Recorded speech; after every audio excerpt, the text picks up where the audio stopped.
bi a wacho egu honom.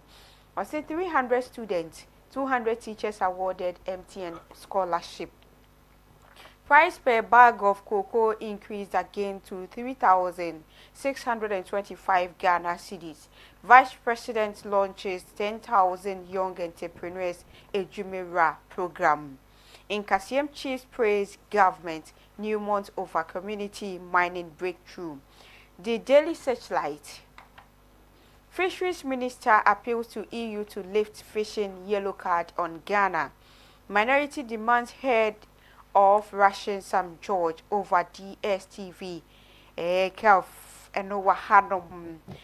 informer dumping grant for deportees. Mahama clarifies Agenda 111 project remain priority.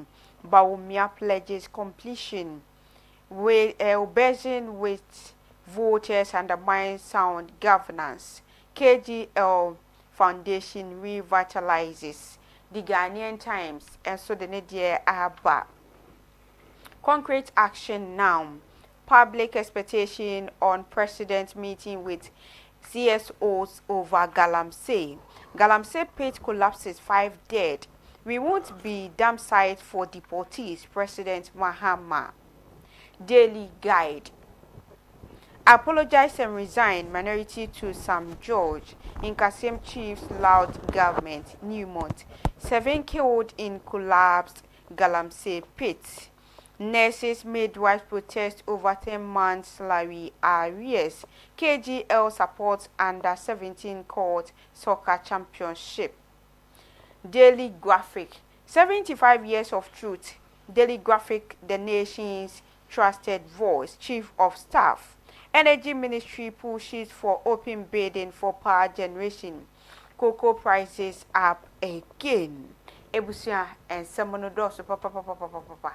And then so dear a fiada must swap papa be fiada boja yakofi. Ye bebo modia na yabo evrem. Asempa ye krado. Ubia ya asempa. Nji kofini dini dia ya na mibusa se kofi wan ya asemboni. Yo nsemboni wo mu. Okay. Eno kura na chronicle aka ho asem no. Nsemboni wo mu pa. Nti eba bi wo ho no ma wo a asemboni. Enye se eba wa wo na ya asemboni. Okay. Ne mumu se ensem ahodo a ye ka efri ya no epi no. Okay. Ebi na ye bone. Nti wo de ni de free wa no nyina ya asempa. Me kan sempa nko nti ne free wa asempa. Sanity. Asempa so dem nim say nyame asem. Oh, nyame asem bu a me ka bi. Wo de ni ye kwan ho de na sorry dem wo de. E kwan ho de. O da bi de dem de. Sa. Asori dem. Ana wo dem. Asori dem. Asori ben. CAC asem na me ka no. Bitimi ye teaching. So for no pay wo hwe. Bitimi ye Reverend Jim Jackson papa anopa me tia pa. Bitimi ye teaching. Ma asori ma no. Yes. Ayekese. Say kwa anopa no nwotwe na nwotwe kosi no nkono no. Bible studies. Tell me chirichiri mu kama. Chire mu tworo nim ne ade. Chire mu easy. Me ye twuma. Ma pa chire wo mo. Nsampa no. Tinu nyɛ mu no. Anope na issue me obisa question bi wa ha. O say ne ya yesi hwe obisua ne Bible mu anka behwe wan na esua no. Wo Bible nim. Bible nkrofo kwa minim mu. Obi a kyerɛkyerɛ yi. Me fa nkrofo no nkyerɛ. Me kyerɛ Awurade asɛm me fa nkrofo no. Me nyusu me o se me teaching no ho.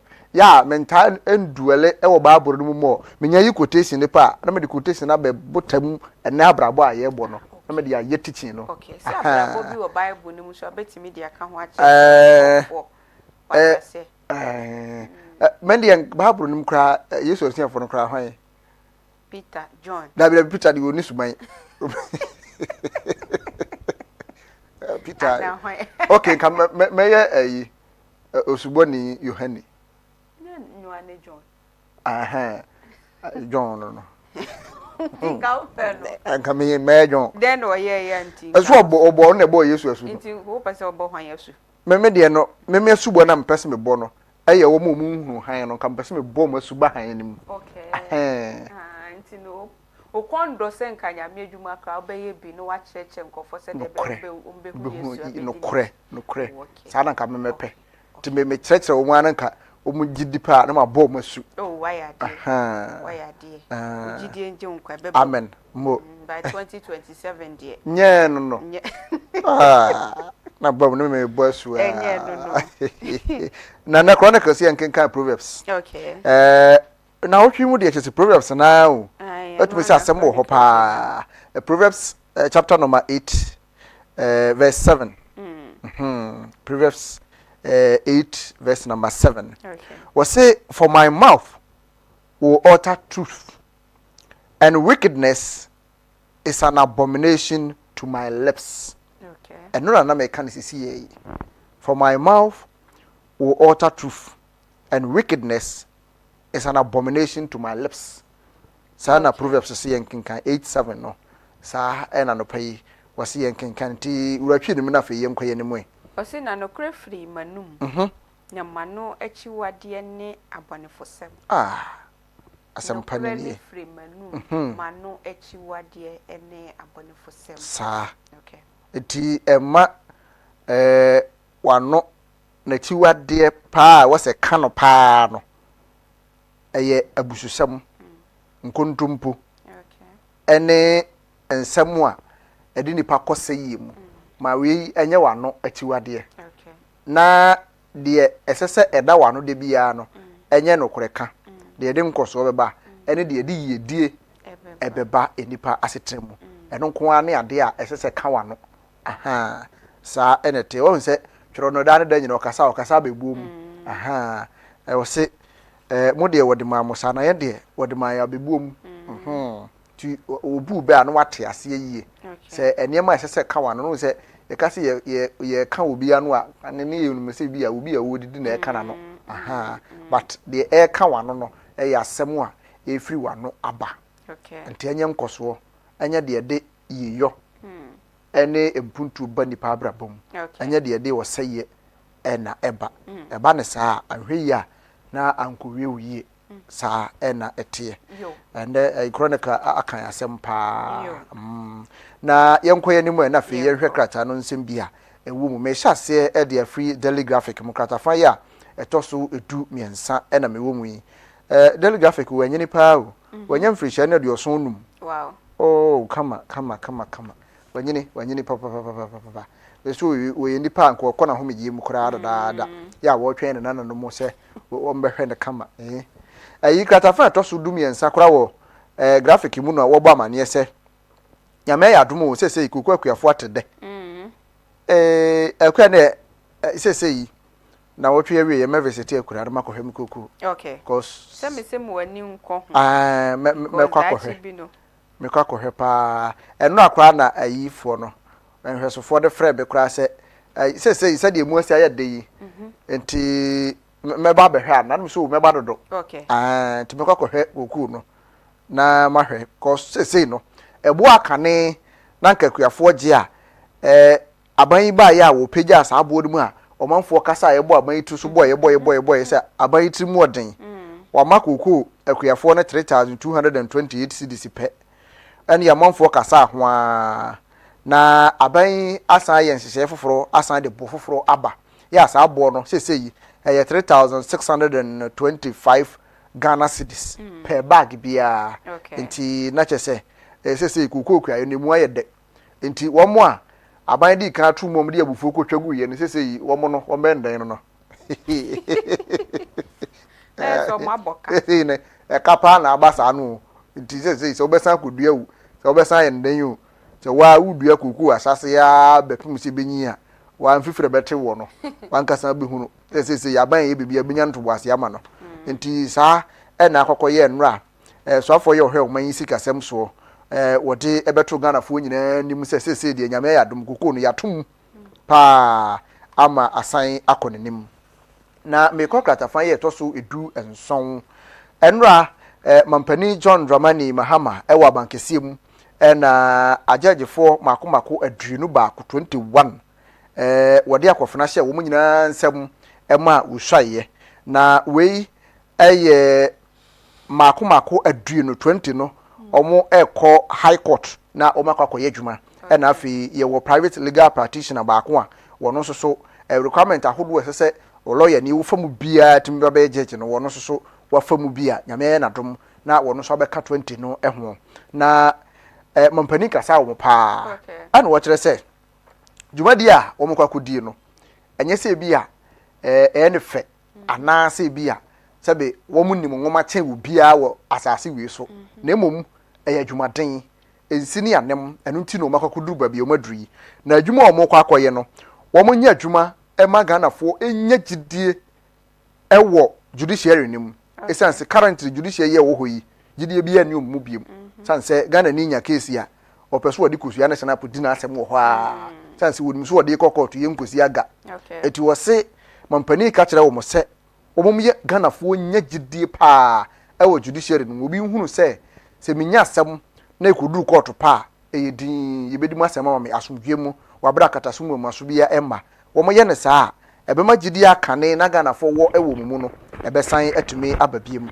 na wo hwe ajojifo yi a Justice Justin na Kofi Dogu, Justice Daniel Mensah wakaho bie afi Justice Daniel Mensah no ekoya wono kro na enesan edom ahene na wakaho bi Daniel Mensah Justice Daniel Mensah na dom ahene die se anankonwadin no enkonwadin ana da no so no ye enkonwadin but ne din ankasa de eno ane Daniel Mensah no iti sese yi we Justice of the High Court na wakaho bi ye nra mampani edi akofuna hye omosem a omuhwaye ye wo Justice George Buadi afi ye wo Justice Ayitei Amatete wakaho Justice Emmanuel Sanyo Amadeha wakaho afi ye wo Justice Olivia Oben Owusu ye wo Justice Douglas Seidu, Justice Ali Baba Abature, Justice Mariama Samo, Justice Abena Opon Ajin Doku, Justice Mary Mame Akuya Hanzu, Justice Jennifer Annie Myers Ahmed, Justice John Bosco Nabarise, Justice Kwasi Anochijima. Oh, Justice just Omodos. They are all justices. Yes, Omukwakoye Juma. Edi aboa amoman yenso yetimi akoye nim papa ewo atenye emu. Na krata ide nsem de pi na ene womu. Musa Dan kwakora so asan ye ayi foforo. Sovi foforo kora de ababo ntifa MPP o mabato omkwakoto ihu. Na sese no mabunu emako empem du 10,000 Ghanaian youth and adwuma wura program yede o mahyemu na wo mo peke sa mabunu nyina free 16 regions ne ba bia district bia mu yibi free mu se mampani se onyu watwe enya dra wo bia wo mfa ho se MPP ni se NDC ni wo se de dan tim Ghana nti mabunu nyina wo be famo aboa amamotimi enya adwuma aye na adwuma wura program no de wo mu ne se ebetete emabunu ewo nsano adwuma mu ewia ebesan de sika ama wormo ama adwuma wo matimi aye abiem na asan de digital skills asan pii wo mo so akwa emu de papa na sa startup kit no eboa pa emamu ye de dwumade na se no mampani abedi akire ekoho no mu a wo kanyan emabunu ne se wo mo nkoye dwumaden emoa se be ya mampani ani so ade hunu no betimi abamu saa ede ama wo mo mede bi so ewo daily guidance so emu na uwura mu ewo Kumase Asante Mantamu atwima mponua mansini mu na galamse amra abu agu nkrofo bi so yi enti ade de bi ebu nto mu nyai nipa mako dunum ene bugu mo so omo tupet no ene mu wura mu wase saa to mu wura mu na tinsam edwuriye ene nadmufo ho ye harepa ya omutimi ewura mu aboa ya omutimi yi nipa nwotwe enso na aka no de kana na yehu omodi ana omawu kra yawre hosem papa ya saa de iguso a ekoso saa no na dom kuma ya wo mrahye bedwafie se Sam George mpachewo wo pache wi a won sansi fom se communication minister sanse wo magana fo sansi fom papa se wo ko ka kire DSTV fo abo matete bo so ntenie enie oh almost already no ya papa o magana for nsesi from do ntu wagu ya nimasi wonsi from kra na kratafa to so nsia wa guide mo nurses na midwives ahodo no omote omhugu monten so omo number mpem nson 7000 health workers wo omo se bosumi dunie akatuya de akatuya mu hunu bi da okay eti ekomo de wo mo ebi kire se formation no omo timi bo no 001 ebi anu ye de anopa nel anyumre awia nel na anyumre no kwa wo so obehunu soakins anyumre no aye de kese gari soakins wo nu wadi ada omo se da bi we nko ade nye ena mo si monten so no omo kasa ya se aban betimi ate wo nka na waboa wo mo na nkasa emu hene se wono so hunu mampani John Dramani Mahama ne obekwa ntoma gu foma mampani etieti asododo sanse ade mampani ayama no wo so odwene ho a wonte ase se omo de petition kwato manche bia o ena mampani ni Newmont vakasa ama sesei nkasa emu ye beye community mining wo ho wo se na maburu benya adwuma ye adwuma be se mpem enum 5000 jobs ena beba ama ne maburu atimi anya bia ye eti wada mampani ase dodo ewo ne paye mampani aye ede ama wone ne manfo nyina na sade na meka se domahene ekopie mu honom a wono so agagefo a omuso aye woka ho bie no owie pensem twofo ne kasae ebisa ne se justice na what's up no so cool na sese no galamse uhunu ne san na o se galamse na fomo a na eba okay hey we are sure so fomo a na eba fomo a na eba sanse wo se kane bi no na yehunu se ye nkwaye wo ho abehu na obi ewura mu okay hwa na asoma wo se me license wo kwaye mu wo se betu yo yate wo de tu oso wo ho abehu se obi gina nsuo mu hwa na afra ho se me license hey ya wo betu wo nsuo no wo se yo yate tu because what the license ncha won't mean anything aban na dia sa but wo se no unhunu sa de ne bi okay ye nkwaye nyina ye bobo ho ban ye nsuwa nti ohunu ne se galamse ne kofom okay ana ombisa ne se na justice say no Ghana for state of emergency no se da bi ye nuru hoye state of emergency party ye lalaye ye nya nuru hoye eti de amanfo bi ka state to hwan o state hwan yo ye nuru ho galamse no efomo a ena eba na kukri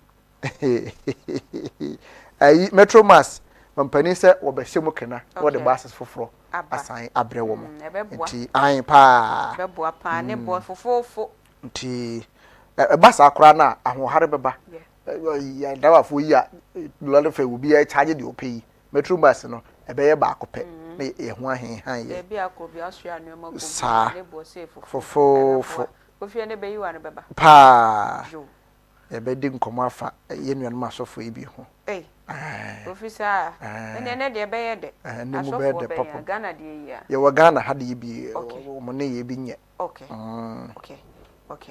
nti abusia se de beyi wa no ebeba no so bomode asa obetra se no wahwe akosi awie ye bebo papa ye busa wadwenkyira na wafre na onso wo de amaye kama ewo ehonom ye twa ye ho akwaba ye ba sisia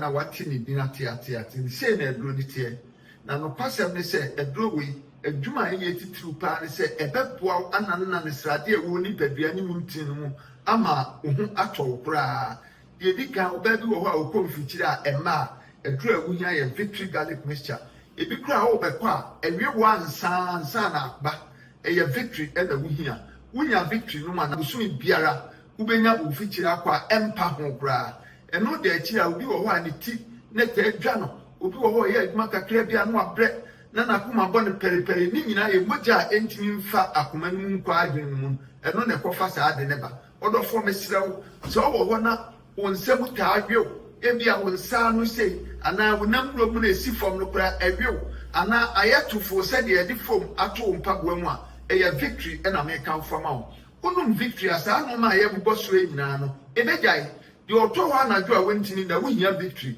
And from my young upon the Amaya and say, what your own Homia, now what tears so all bra, a victory and a bit me about. You will be also, or one and your machine. I will be a nan, a cobia and she. Who also an akuma bonne peri nini na moja ni ntimi ni afusani ye woni pediano e pro awunya ye victory garlic mixture de watwabra ya bia ya na se kokodue ni nam no no ye ne basa e ye victory e na make am for wunya victory bi no a e beboa wo se doctor de watu aduro so sani a ubetimi anom victory na ka waduro wonna ne se waduro no na abenu ma meet biasa no anum we so na abenu ma no anum victory no so achi meet biasa wo ye ne sa Bibia bade kama ma. So when I sit tata we are jump one ma. Mr. Edra may come from a victory garlic mixture.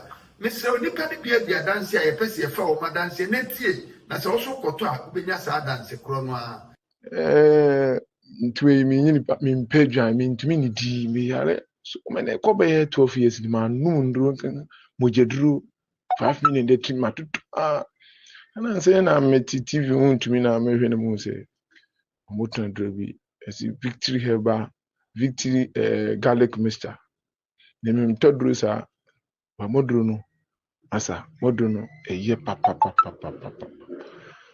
ntimi ni diu mi din sa no me didi afi bi no so didi ya na afi insa na afi bi no ntimi ni didi bi afi mi di ma edrubone sa bi semi anu so no ntimi didi anu so mi be mu sa afi de anu so be du bi no ntimi didi bi afi mi hu de menya me am ti edro no kan wo TV so a na me kutu bi ni me edro no anopa ani awiane anwumre no ande no si afi mi ampara mi no adibia ntimi didi mi si afi na torata me ko ya black masa modro no die edro ni ye na nyame nhira mo aje me pa me problem ye menstrual pains nda ne kakra mo so me nyame menses no bosum ni ma me bre pa me brankasa me timi to tondro no na ne se manti se yesi ye bibidro ha na makoto ba bia me we me timi fa ka ekọ obi kru so ekoto bibidro me timi no abi tese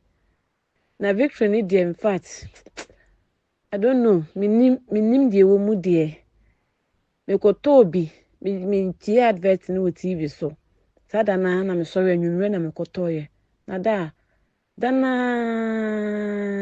me say ade yi to me paade mu no moja tropa yi to me paade mu ti me twa to me phone so kura say ha adwene a enka me de betum aka ho na mo ahwe te say se wa hwe ye kwa baka se na bia me ya bo hye na me no maduro bi te say efi sada na yi sa moja troa no to me paade mu no me nya meze no maduro e ma me hu sa emoja se bi like say kwoti te say ni nyina flow kama ti victory tie mintimi enja ento ho te to de bia na mo ba abaso mo me so abaso na eduro ne me di hu adanse obi si me de cholesterol sa de boni e na aba mi padua ma be di atenase waduro ye victory garlic mixture se wunya victory ni no ma cholesterol no se ne ni density bia no victory be yin nyina afiru ni padua no odofo wo padua to anama ne 024 25 45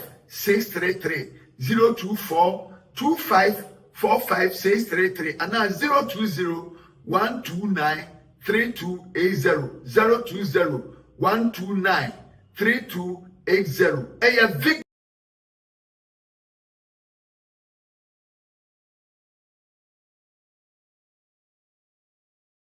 Oh yes! A brush of say we beba o diet so say person yen training no abem. A kwina bie ejira mede the Ayam Media and Professional Institute Echrewe. The Ayam Media and Professional Institute eye bia ye titin zentrefo e mo be yen zentrefo mapa. Ye de wom kra ne say practical ne 80% and a theory eye 20%. So we wanted to hear what the IAM Media and Professional Institute. Yabemo akoye internship our Great Commission Television and afenso Radio SM Online. And now radio and now TV station. Yeah, actually wo my Ghana. And titiena yedema ono ebine graphic design, motion graphics, video and audio editing, camera handling, TV and radio presenting, communication skills, media law and ethics, media production, news writing, editing and reporting. It is a JHS Nwewie and now SHS and now Pushiapon say university. Akwenya da oma. And your men say adagio for the IAM Media and Professional Institute CA. I was 0244 346 632. And now we call one office. What Great Commission Television. Nungwa Cantamanto. Omobe St. Michael Primary School. The IAM Media and Professional Training Institute, where professionals are trained. Shannon Suse, Singapore accredited by the National Schools Inspectorate Authority. Nichomutia, from Nasia.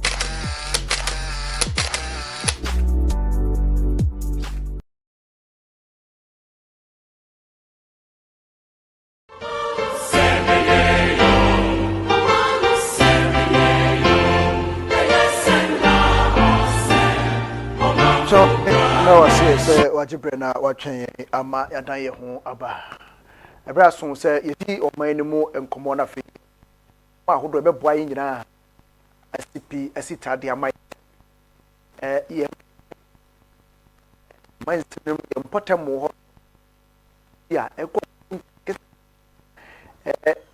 hinda se bibi ebe ko nanim se bibi betumi agina yie na agina brand no yehwe edi ho enkomo efe o ma hene Kofi Asempa wo se maje akonwa tena sese ya na eyebeyiwa no na yebedi ho enkomo sanse yedi nkomo no a na yaboa ne ekwa enkoyi no yehwe ne pomasibre ene enioma ahodo bibre a enkoyi na yateneten no ama ne manyina aye kama pa ede amaye yebedi nkomo anopai ede afa dane da nyina ya ubehwe na obi asore se bia ne ho emfa no ubehwe no na wode akwakotena asore fie na ye dware binom ye buru binom jesa ne ma no de bebre na na ekoso ebi mpo a na yade na nipa no yade no na ehia pa se wode bekọ hospital na a doctor fo ahwe no but enam yensu ne ban bia sebe yakwakoye nipa nti ye womu no na nipa no se wono ankasa wo se ye ne maame bi se ye ne babi na wode nipa no akwakoto empaibo fie mo mpaye ma no mame nipa yi beda ho afe to get to a time abu se yare no kwa na ekosoro afe ene wo kohwe doctor ne yakiri kwan ebe wi ase na to nipa na ogu na wokọ akoso a anya Ghana hanko yen neighboring countries ahodo atwa eho asie nyina no ebi koso pa e wo hono ye wo Ghana ha asofo no mpinifo a obi wo hono mu a ono se wode nipa na ba no oba direct wo se Fanico Hospital na ekohwe no sanse enye yade bia ene yetam ede ba se yade ba urade fi nyina kire se Yankopon ne yaresafo but ye wo asase su currently enema bi wo hono mo nketenkete bi wo hono mo a na ewo se ye dwen huhunu se saade we nkoa de enya de a esese mesaya adaje de kotena asori fi se osofo mo mpaye ma me wo ho because one hwe ya na agense mo kora ya wontumi nya ho hwe bi mu but ebia na eno no anka enye mpaye bosem eyese doctor ni hwe wo na omo waduro nom na ohotimi tow se ebia wode hie bi be yade na wode na koto hospital na wa fresh of se so for wadaro ma mede me ma me ba bia koto ayeresa bia doctor for hwe ntimi sre wa but ye wo a certain people a enipa soronko bi wo yeman yi mu a ono no adwene a ekita no no eye asore kona okọ no sofo na oda asore na no no eno ano no wawie wonim doctor bi wonim hospital bi sofo na wo hwe no no ano no there are numerous stories ahodo na aba e de afa saade we ho na nsantam akire komoa ma wona wo hwe na wuntumi a sabe wo fam na wu a na wasie wo ewura mu ho a saa na akoso a ene no police fa akakire no enema ni bi wo ho no mu a sabe enipa ya ba to extend say no ba bi ya dru no this technology world modern world no e was ye hunu the difference ya de a e was ye de kwa so de fie ene de ye de ko hospital obi wo ho no mu say ya obehwe wose sofo bi ama me bibi se menom nti wo se menom na ya de na wo yare no ebekọ obenum ade a nom ya de ko na ha no enko selia na ogusu da ho se sofo na ka se nti eye se ya ebedru brebi obehwe na obi se akwankyere ba akwankyere na aba no wanhwe yi a wo nipa dasani na wo hunu ne se wakwa asore kwakwaje akwankyere hwe yi a wo befo mawu meda video bi adi a kyerɛ wa ma wahwe bi tibia ye di omanfo fam all in the name of belief say megidie ne say me kwa asore we yi a sofo no be sam yare de wo hwe yi yarefo a ye de na benko a na eye wa ye wo se yi a ho betimi atɔ enipa ne pi na dodo na ignorant about sa na ema we say me de mesusu say sofo ye me se ya me ho beto me hwe de ye wo bi maame mua hwe de ye obi maame o all in the name of akwankyere say me sa na yade look at this e de yade nko a na yade ye wo se ya na ho beto e de ha nko a na wo na mu a age se ye wo se ya nsa ho ato it is about time wa Ghana for ebinum e wo se ye mayani da ho pa e wo se ye mayani da ho e wo se ye mayani da ho pa tese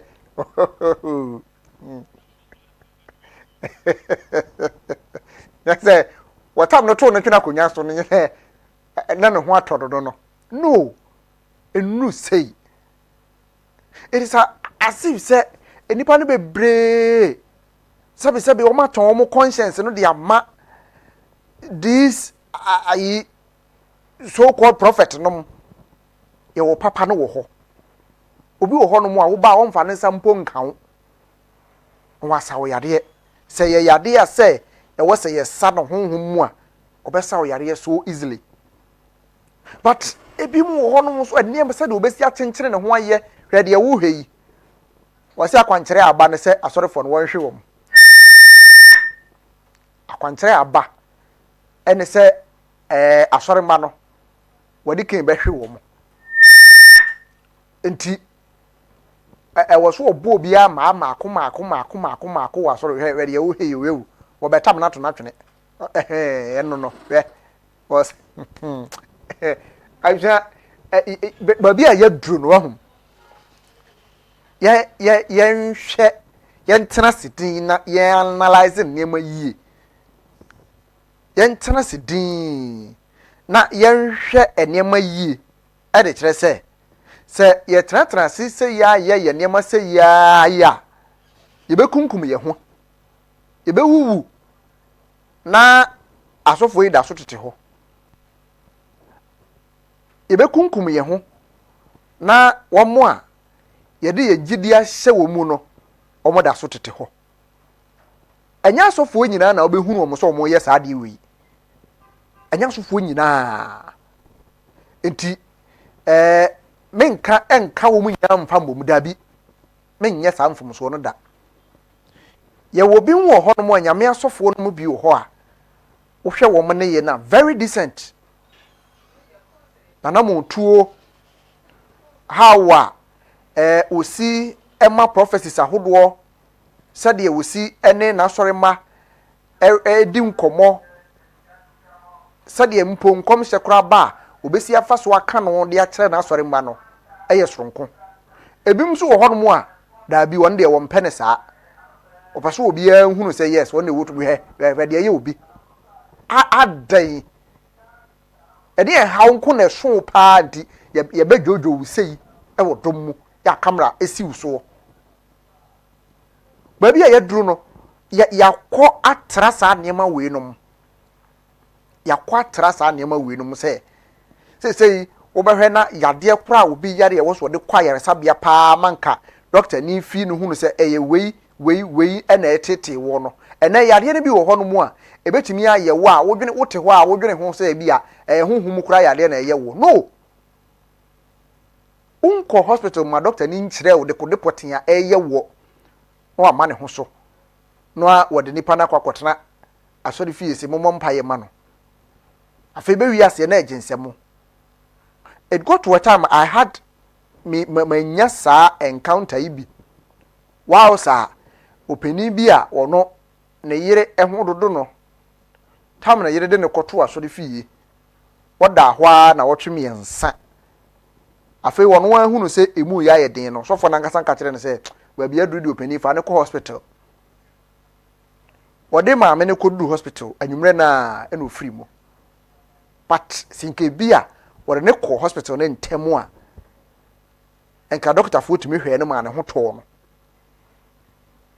ba bia ye ko asoman no ba bia ya duru no sei the modern world na ye nam mu no ani bi na doso enti yentena se na yankasa atemamfo no ya analyze ne ma hunu se da bi yade we die wo se me de kwa yare sabia wako hospital and doctor ni na ka kire wo se we die nya hospital yade a that is where utumi tu hu anamon se me de fa ba bi sei but enipa ne tikura tu na ipa no kra no a na wasore se ikotena sori fie ene ekwa to such a sense say obi kura timi sa ne ho dodo na wo yare serious no say bi as a graphic here ye kenkan ya no watam kura no de ato ne ho ne wo de ato na ne ho wada ho no de ato ne so say me sofo na de ma menti ne betuma asam yare dabi does it mean say eye nim na ye nim ana say gidie no na ye nya boro soanti ena ama ye saade wi eye mu de ehia cause me ntiase ye nim na ye nim say yare ne bi wo ho no ma hospital ya nye asori fie die ana say eye gidie no na ye nya mana boro so nti ena ye tu sa na mo wi alismama munyi manwe na ye nhunu de ekọ se eye mu de hen pa na ase ana se bia esu atra mi hunu mu yi pa ma ye ni nkomo 0557 730 028 0557 730 028 munyi manu wo ho se esu atra nim na ye nim ana se gidie na ye nya ne too much nti ena ye aktesa se bibi wo hono mkra wo se ya ye hunu ne se we di e wo se ekọ hospital no e asori fi hwe de ye ya mamfo all in the name of say ye wo gidie se sofo ne betima sa yare me kana masa kan se su bi mu se enya sofo nyina e na obehunu wo so mo ye sa de wi enya sofo nyina e na obehunu wo se wo mo ye sa de wi Ghana for Ghana ha se ye wo asofo no mo ho no mu a wono no any preaching po exceptional ubi wo hon wo preaching po nya simu a o ba be deliverance sa ene kono sei ya ene kono a ena ye hu sei ya afa be wi ase ube kofie na yade ne hye ho no fo be hu ato no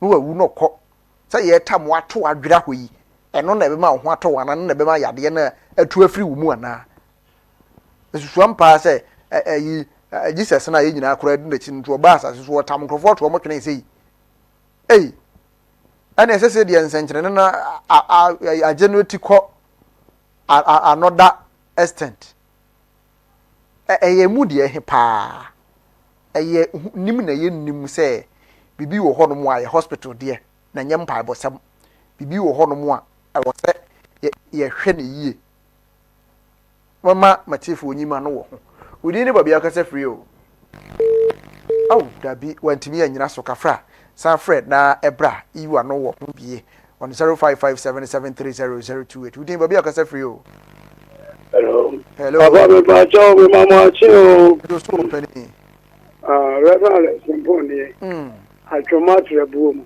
reverend mind you baba da uruma eye nimdia nipanni Bible na ka say nimdia o man ni ninti and instead of saying nipa penya me asem no nipa pensene adia obehunu na niso ti ama sofo ni nyina profo na be fra papa no mo because no ma urade na mo so amoken 100% we will be shames will be sample enti se nimdie no ya ampe nimdie ne dia ai wo nyame mu ne dia ya pu nyame nyansa nyame wo poye nyame so poye dia ene enso obegya ya ma o ma yo yen ye o mususu so mo pe edi baba mo nko so nyame mama hode pa bi se awreho na we wo kopa yare sa na se e okoje yare ye no ne nyina ye busa ye ho nipa mpe nyame nkwaje asem nkwaje no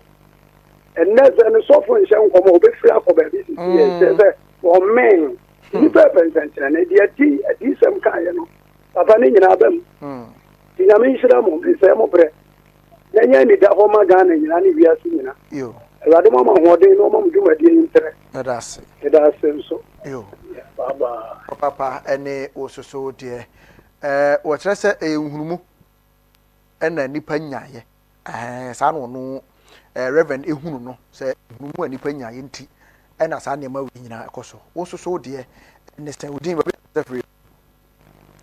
Hello Pacho, good morning. Good morning. No, odin babi akasa free.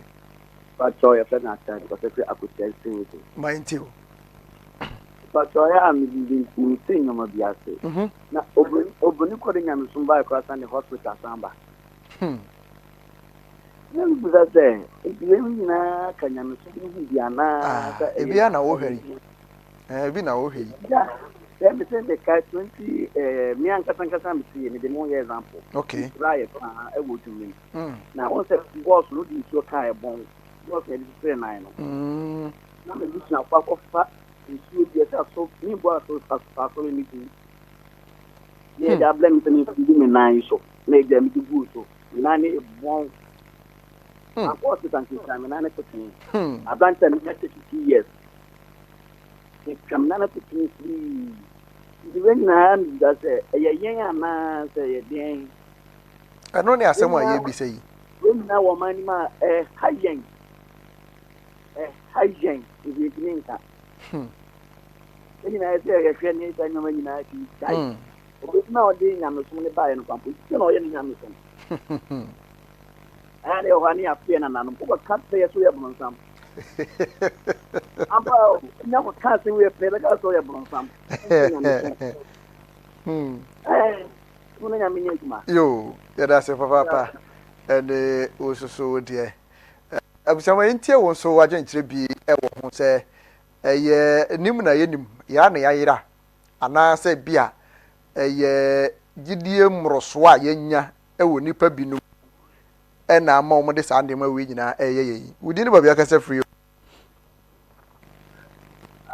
Good morning. Good morning, no. But make I just think Coco. Yo, my dear. Yes, I'm a Coco Space. What's your problem say? Coco Space. Coco Space. Aye. You, my dear. Na, na, but your sister now so funny to January. Sister no or Kwandie. Yeah, so. Na esa fofo edi edi omo ye edi anu odi pa o. Enti we e ka se Nyankopon e ka se huhum na eba no so ana se Nyankopon na ya tene te. Nim akoko. Na mama we de ana mama we de so wu o. Se na wa ho so ni ti e ra Nyankopon. We de yes we pon na enya asem so na mo we de so fofo edi to ma de mo ye de anu odi. Omo ko ti sia na o ma be gina wa se huhum na afro. Okay, madam I say money duma. What our cost person that's papa and also 0557730028 0557730028 and akwakoyo was we didn't know about free you. Good morning, Kasafika. Mind you. And then Kasano, Osha, as of the day, we say, different are they are there, but not in which is the media. They are coupon and so on, some pro. Nanka, what be this of? But this year, no, what you could cook it to a beer, I say with this of. The amount of the Honum, why shall you away? Yes, and a year different way of your class on just the Dramon being said, and your man could be. They are the year you do of the city. What are home, the move here, will be this offer. No more not with yet, and then I think in years of what they are about. Well, they won't get us and then to put them out, this is financial in Java, this like, doesn't make sense. To me, I didn't know say, you have buying a sort of nice form. I'm sorry to be a home on the TV to go, it's like a shadow on the down. There are some people who want my say, you could also master more, yeah, sorry. But it doesn't make sense. So, we go and catch yourself to you, been man financial on them. You know, show them, but that's it. So, yeah, that's a papa. Me, dear, me, who say one more. Ya omo ko nyame frɛ wo mo so a omo ko su gintete no wono wonye sa de wi because wa gintete e de free school nim udi no ba bia kasa free. Hello, me kasa fi Ofodia Udesi. Mind you yo opening na me patu asole na osofo le fa ma me no to ne hwinkunya ne so na Ghana ha I know the Nigeria. Maybe I'm saying Ghana said ye Jimmy the and so ye do actually see. I think in a year trying for former, yes, said it. Oh, that didn't open. I did with you. It is about Kubia Bishop called on someone so near Kwane Kumo.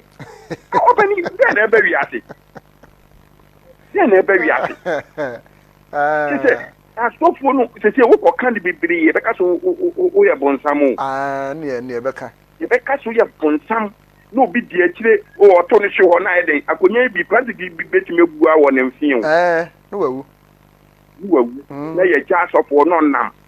Ah, a mobile, shoe. I know I had to make a bag a cranona, or Sibo shoe, no more. Now, wow, talk correction and shoe to an also for any year to come. No much on ye, the kind of shabble. Okoka, a binity hay. Me, I first one, my coach, we are and calling young Canamon, me to say Tomonemo, and no pass also see me. That's up. When you mean, man, I will enjoy me be here for your crown, I'm a boy artist. That's it, and also so dear. Some. Eyare ho sempa se ya enipa pi ehunhu saa enema we se de esi ekono memma me ho kwan ma obi enye me sei all in the name of say eya kwankere ade akwankere nko ana beba se twen aba ɛfa hwe asɔre mba ne akwankyerɛ nko a udin baabi akasa free o Paso, hello Paso, na dia papai oye papai. Wamana kwa na asa wuku. kyerɛ sɛ ɛyɛ nwanwa koraa ɛyɛ nwanwa Ba ade. Ni bi pa ko be sa. Ade. Wa ke no si bu mani. Oye na kwa na asa wuku. That's for no be pay. Ade. Ko te bi ko hospital ko nya ya sa. Wo buru se. Nana. Mi da ma se, mi da pa ne, mo ba mo ye. yɛte yɛda ase papa ɛne wosusu wodie yɛmfa afoforɔ nso na wɔnkyerɛ no adwe bi ɛwɔ ho ɔno 0557730028 da afei yɛnkɔ yɛnim na sɛdeɛ ɛsi kɔ no deɛ ano wɔden wotin baabi a kasa firi o ma yɛntie o na maame ya sane yale anasa ye bod ye mane yale anasa so for o sane yare no no it is ya sitwa inyezo ma so we Ghana na nya Ghana we ye Ghana de de watam no toto ne ye na Nigeria ene mumpa ya musumpa ene se de we wa ya na onom tramo so na onom tramo baby ise ya musum no de te obi ko bo so so ayese aya na bo so monye wate ate dasi ene osusu de sade eniema esi ekoro Honorable Ahmed Ibrahim Orona ye Minister for Local Government, Chieftaincy and Religious Affairs. Se saa nneɛma wei nom ɛkɔ so sɛ ya ɛnkyɛ bia mo bɛhyɛ ase nya report sɔfo bi aku obi sɔfo bi abo obi apra no mo bɛhyɛ ase atete saa nneɛma wei bia because sɛ ayɛresa sɛ yɛ di a ɛne ano wɔdene paa papa Udin babi akasa free o. Ate ni kasa free le fite. Na ma men le no ene dan. O kwa ja yare sawo. Ina nke mani aka ma tia ma ba na ma free police ma ya fa fa tino. Afa nkere no odi bu ni bi bi na mu tini ni tinka. Yare hosemu. Yare hosem pa se eti babi a yakwa bedru ene morning Ghana yi yensu bibi ne yensu yamfremu ana se gidie moroso pa odi ne babi akasa free o hello oh watimi anyina so san frɛ na ebra odi babi akasa free o because I'm not safe. I'm more safe. My intio. Yeah, I'm more safe. Now, the papa here, dear. And you cry, what do you think for you for what you know? And you think to talk. Was so big that bad, no for sure. I got to not cry. And then the police wasn't you. Where's the that's what never finds her. The old way Nigeria, I don't know. Hey. But says similar ones, a course where Ghana has seen Tina Yadiaka. Say, you have for every be. Wow, it's a thing because you know, Papa, what you make you come from Ghana. Oh, we are paying a general town. I'm a small thing. Oh. And I think it's Wakula. enya nti we de mo nya hu bibi yo asa we de mo kula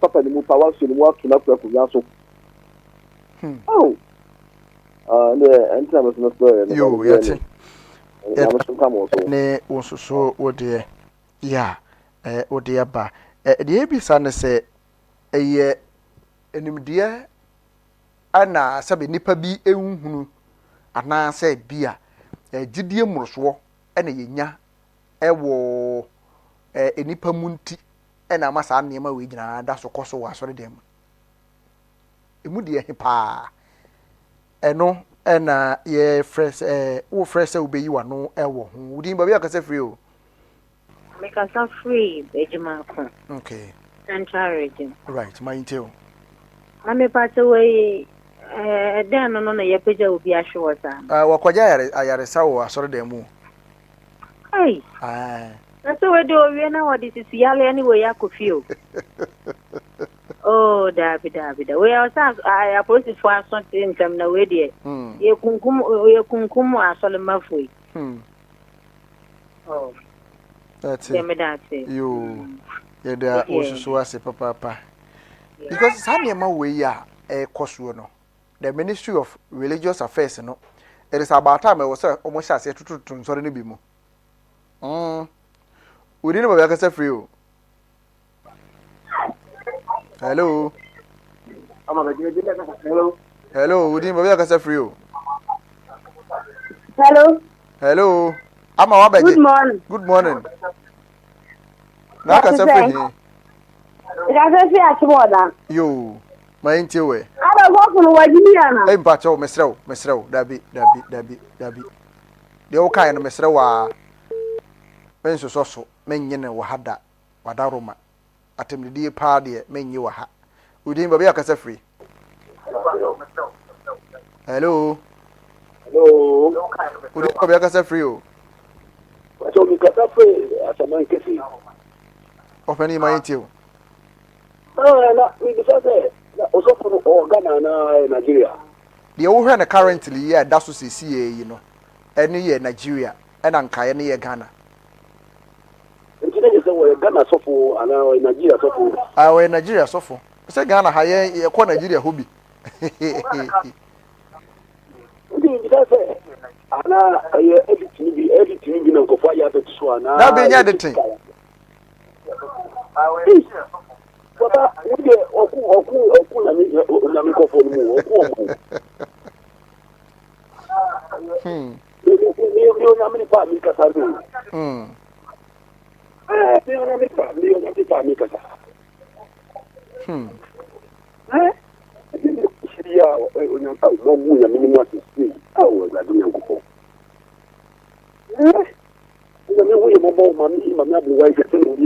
pa de ko ide nyame ho ye mobode ya ne ne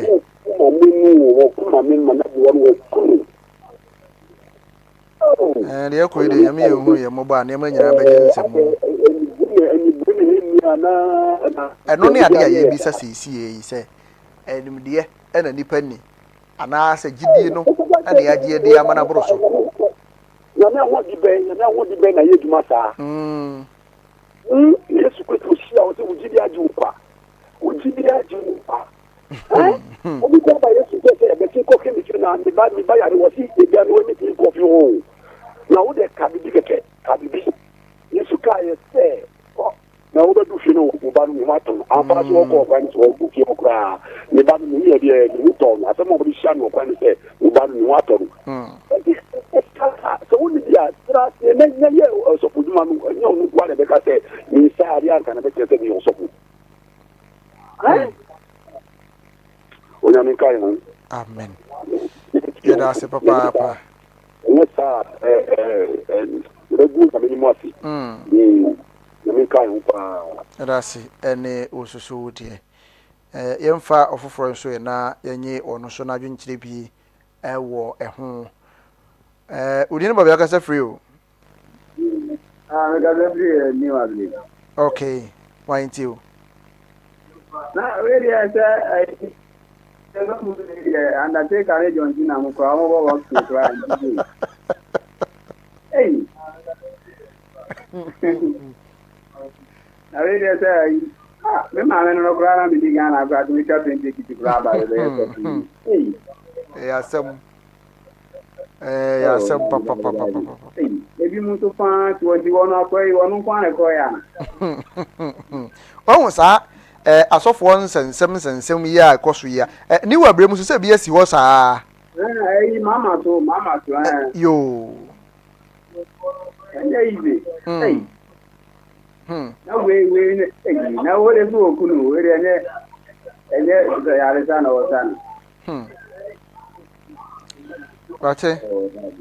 Ma ye na wase ne wo susu de se ofre ye. Well, said the cost you uko eno wakan yi say abremu ho a mama so ebiesi wo hono sai no it is alleged say omakuhu a dead body wo sofo bi dem to it is alleged say omusu amanfo su say sofo na akunu ato ho obiara ne de a woka just say enne no udi no baba yakasa free o but friend ata me kasa free oda achemda yo my tio yo bajo me share mo TV so na we dey ani enyan na we nyam di mu we nyina na se na buko mbanku ne ayite powers na ba ho ana oh asemu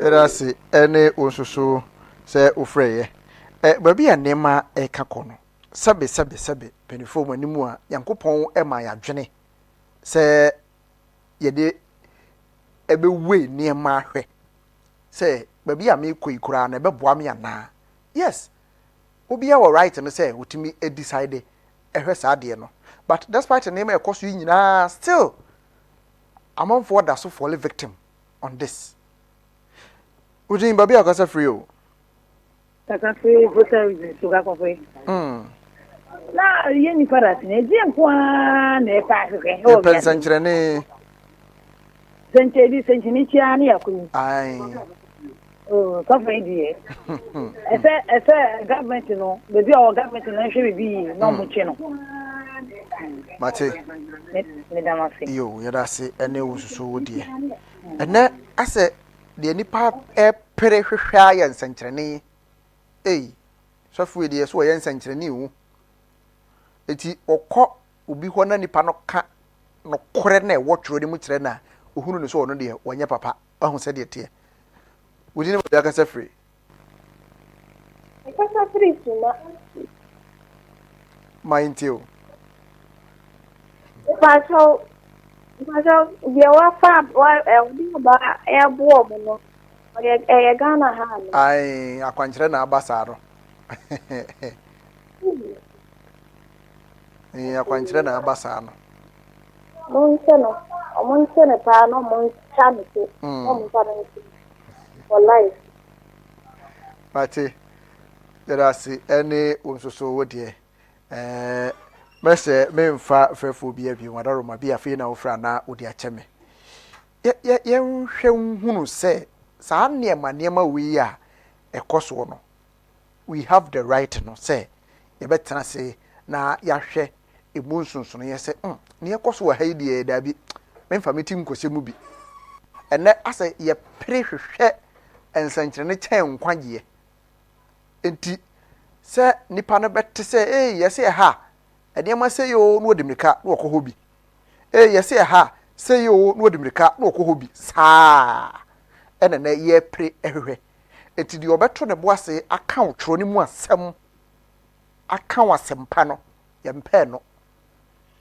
no le bia de ye pre ehwe se ye betam ya to ya twene se ya sofo ye tutujagu saa ne wo mu a but ye hunu se baby asese ye duru no ya tra saa ne ma wi baby asese ya ba beduru no this modern world ya tra saa ne ma wi se wo hu ena make say it's about time one e was say the Ministry of Religious Affairs almost say ensure ni bi ho omo tutum omo shutting down because the name my cost wo ho no anu ya too much ano dene ɛna yɛn nipa no nso so na ye wo man ni mu no so no ase ye de ngidie ne ye wura nyinaa ko hye nipa bi mu in the name of say or your leader or your sofo bi say me di kan anya sofo nyinaa na obehunu wo mo sa kwan we so obi ka no kore no e de kire wo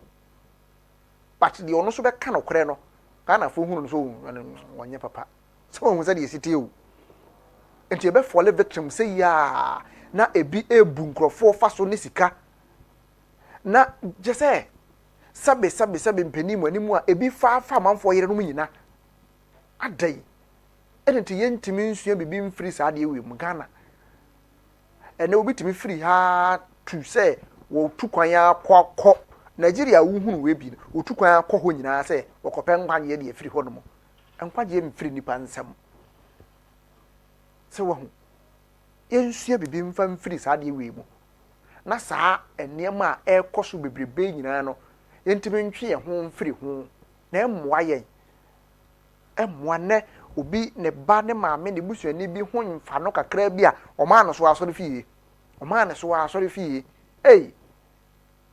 yensua de o yensua de sanse hospital a ewo ho no ewo ho se ebeje wo nkwa se wo ho mfa wo na wakọ ho na ya hwe wo.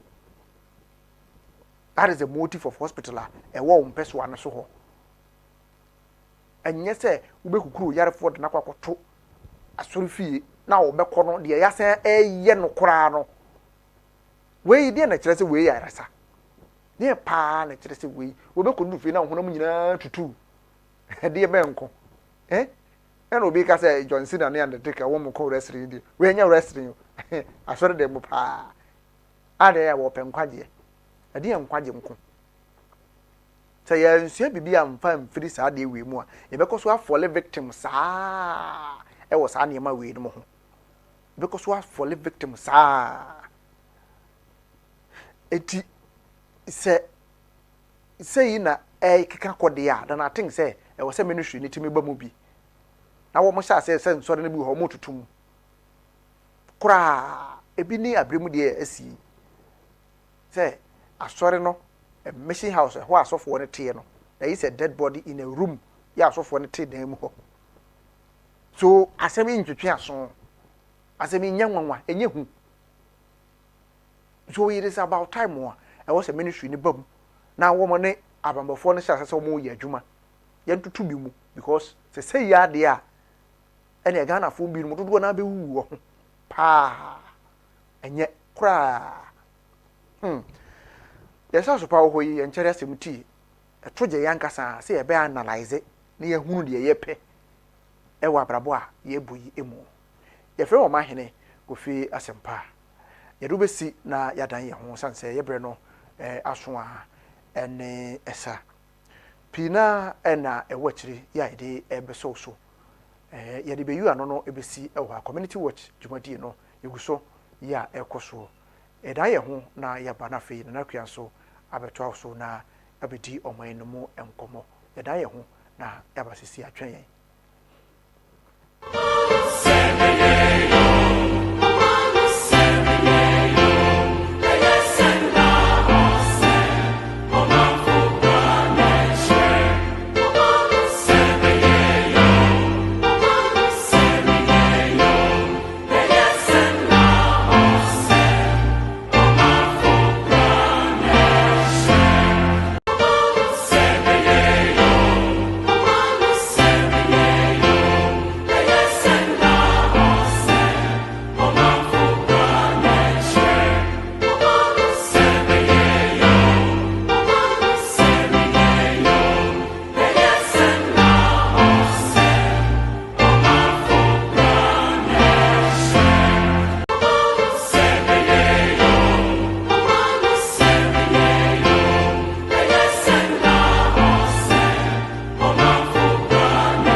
no ne adofo me den chaso nko ade ma obi biara order me efiri Tam Herbal Center me ne kwankyerefo a me de edru Tam Herbal Mesha na Tam Herbal Mesha me de aba egamaso obowura dos Herbal shop pharmacy shop bia okwa obenya bi ato na edru am pese twon komopa Tam Herbal Mesha no kwasan se edru a boost immune system no support immune system na white blood cells and red blood cells no supporting kwamo no e maninya hoden esronko me pacho utie me ubi a ho na yare bi bia na ibi abowa waduru ba akope edro no ye Tam Herbal Mesha anasa ne capsules ade a wonya bia ebetumi aboa papa pacho baby wo ha bon so na sukita ne finase na eba wo ha bon sensansa na begugu na se wo ha bon senase na ekeka no obu okrampa after the menses no wo bon senase betumi ahye no wo bon sena insu asebsebe enka wo na ifinase eba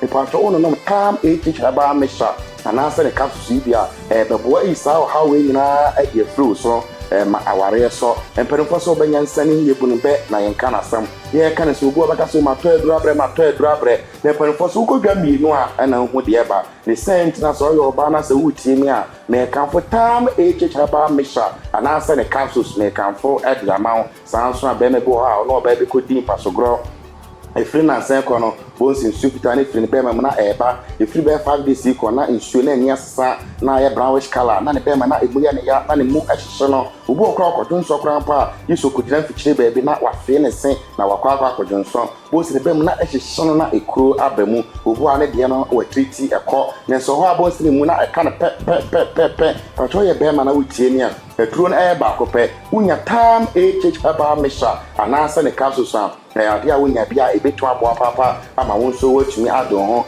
be ma bo abon sansa na begugu no ho o abon sansa mo bi no ne nam no ase kokodwie no wode ne nsa beka no enso ya ade a onhu bibia ewo ho e pa toto Tam Herbal Mesha anasa ne capsules no bi na anokwasen se ya ade a mo no ma eboa ma esisi dipabia no na anokwasen se eyi sa ha we afiri ho no se mbi kaka na e boost immune system no a support na madane dana wanya hoden sonko atumi aboa obu abon sno wa akra ofi base fi do nwotwe ekona na obu ha okudare ensum ho abon so jonso na wanya ena moja free ne be mam na eba e pato wonnom se do bia e yade be isa ha we nyina e de free ho e de amawo enu achi wa Tam Herbal Mesha ene wo fa ba bia time enam djuma sonko Tam Herbal Mesha edie eye malaria fever ulu bia malaria fever e ha pa they send dana okoda hospital ye do kona ye do eba men ka so de oyare ya ni malaria fever wa mra Tam Herbal Mesha e wo unu bia be boa mo otuma didi e be boa mo otuma nsuo be boa mo otuma adwonso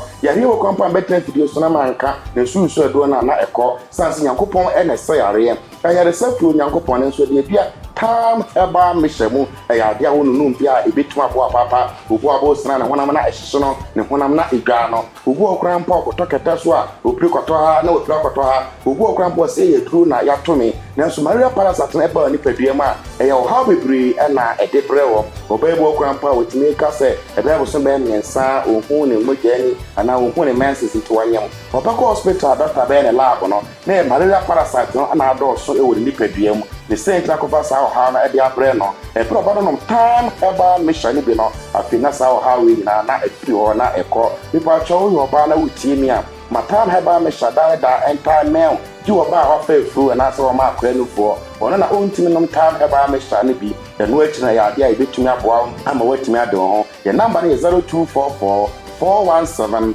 669 0244 417-669 and no mem ha ubu ra Grass Herbal Shop pharmacy shop a de bia be ko bia men ka se me to do bia keke o so pe Tam Herbal Mesha and as a Tam Herbal Mesha and then the capsule say ya dia unya bia e betumi aboa o empen for center kra na ma akokọ ekese na so ntakra bo an de fenam kwatre kwa wo ba num adu na adu ntimi mo no ka wa num adu nkwa pa nkeye the center make up for Tam Herbal Mesha make up for dia ma o wo ba te se ye ka adu nwa simsin o fa adu ni din entu ni trim o ba ko ra Grass Herbal Shop na pharmacy shop no wasimiti se ye ka adu nwa sense ya de we so ya de we na yakoyi adubi na ya piama no nanso mperemfo asan kokwa na mapem a ohun na anim pe nanso eskrobia na ntakra ne sent na make afo ama so ko wura Grass Herbal Shop a kaisa time no ye ti ai emu yi TIME ubomade na wonsaka dia ya dia betumi aboa meeting de nana otafrija usu agenan bomade fe 0244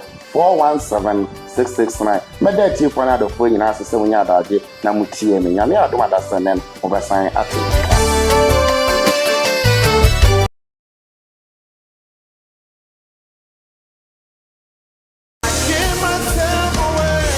Hallelujah, Nyankopɔn tumi wɔ so. Nyankopɔn wo sra ɛwɔ so na sɛ wo pɛsɛ wo kɔpɛ emu nimdie sɛ na bɛyɛ obetuma yɛ adwuma wɔ wiye brɛ mu a Mekamfo Center for Apostolic Ministerial Apprenticeship kama ɛna de ama wo. Center for Apostolic Ministerial Apprenticeship esi Apostle Joseph A. Jackson srɛ so pɛɛ.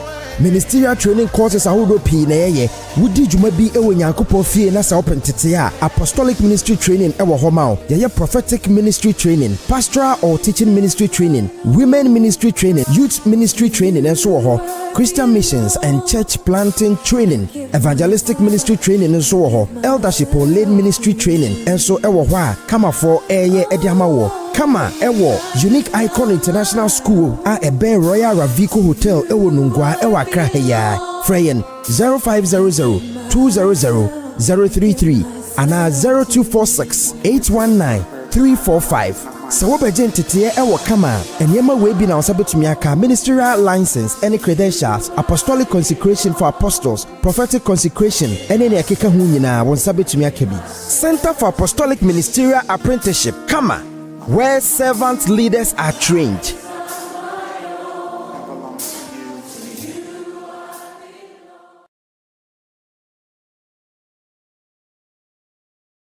Odofo me mo akwa ba de ba Dr. Mensa Herbal Clinic. Dr. Mensa Herbal Clinic adwumaku a ye hwe apomuden so na wate ye ho asem. Enso da bia ya na ye wo se we de meye na mayo ho asem bia befra. Saa de na ehu pa meye na mayo eba bibia mu a ya enye yi. Eno na ma kokosachi wantimi ensi ne dan no. Wo se onyuntuni bi wo se emoto ho ye musuo pa emoto ho ye musuo. Wan kasa wo yale. Bibi nso ha wadwen pa. Wa bere ho a wa ya wunya yale sada. E na wotefo akon na da bia wutie Dr. Mensa papa nyame ya dom wachi na mekọ ho. Ade ya chi a na wote wo fa akon. Na yale ni di wunya. Mesrew se wan hwe yie na wan pebra meje wa yale sa. Wan hwe adakoro obeti asem a wompe. Because ye wo wi ase ye didi ye homemfna ma ye num nsuo ni ade ade die. Bere bia yale ye chefa. Eni Dr. Mensa Herbal Clinic aye hihie bia esefata ade ame nipa se bibi hawo etete o yale bi di wunya na se wan hwehwe ya chidi kwaya wan hwe ya unhunu ni yi enu ntina ya ye hihie bia esefata se bibi tete o fa yale ho de a bra Dr. Mensa Herbal Clinic mo amohwe TV no ba bia wo bia bon se ye ntwere ye number nyina gu TV na se kama baby ye wo Kumasi Kotwi ye sa won kana Medina ba bia gu TV na se kama.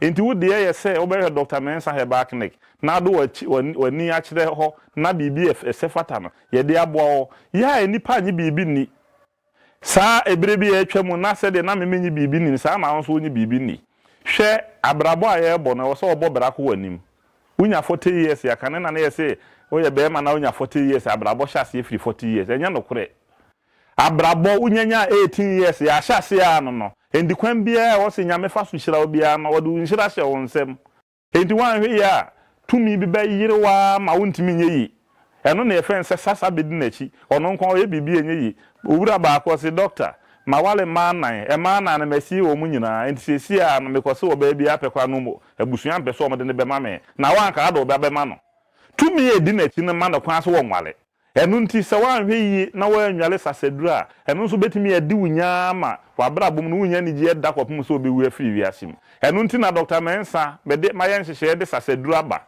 se koba se bibi ha wadwen wo oba wa bra boduru se nka wo se sabledi nka me wale enso awale ne ma oba to buru si sei wo hwe wona esisi fom wo hwe se be body texture esitie enu utri nwi egu achi unipadua enso awale ma dware sasedu na hwe de nyame beye wo sa haba na ye ka ho asem ni nyina eno na kane na adifo ne ye no ma bebrebe wan te sa no ma we no ma se abeka me de me Kristo ni na ate ho dwale sasedu na hwe de nyame beye wo me se abrabo mu ye no ma kitinkiti bia ubu wa ni guso etimi di wunya ebi yese wo kasa wo bi ho no wonu mobon so ho se wo kopa de wo bi ho na de a wo kwakosra no sebe wonu mu enka wo ho no mo a enipa no kora onno so ate asentie no mu nka so ye yale fon enti mesra wani die mu a bomodna se bibi biala ha wadwen ana etete wo edi wunya wa brabo mu no wo de Dr. Mensah Herbal Clinic na de ani kan se ye bibi efen delivery service enti wuntimi ma ya so ye kora na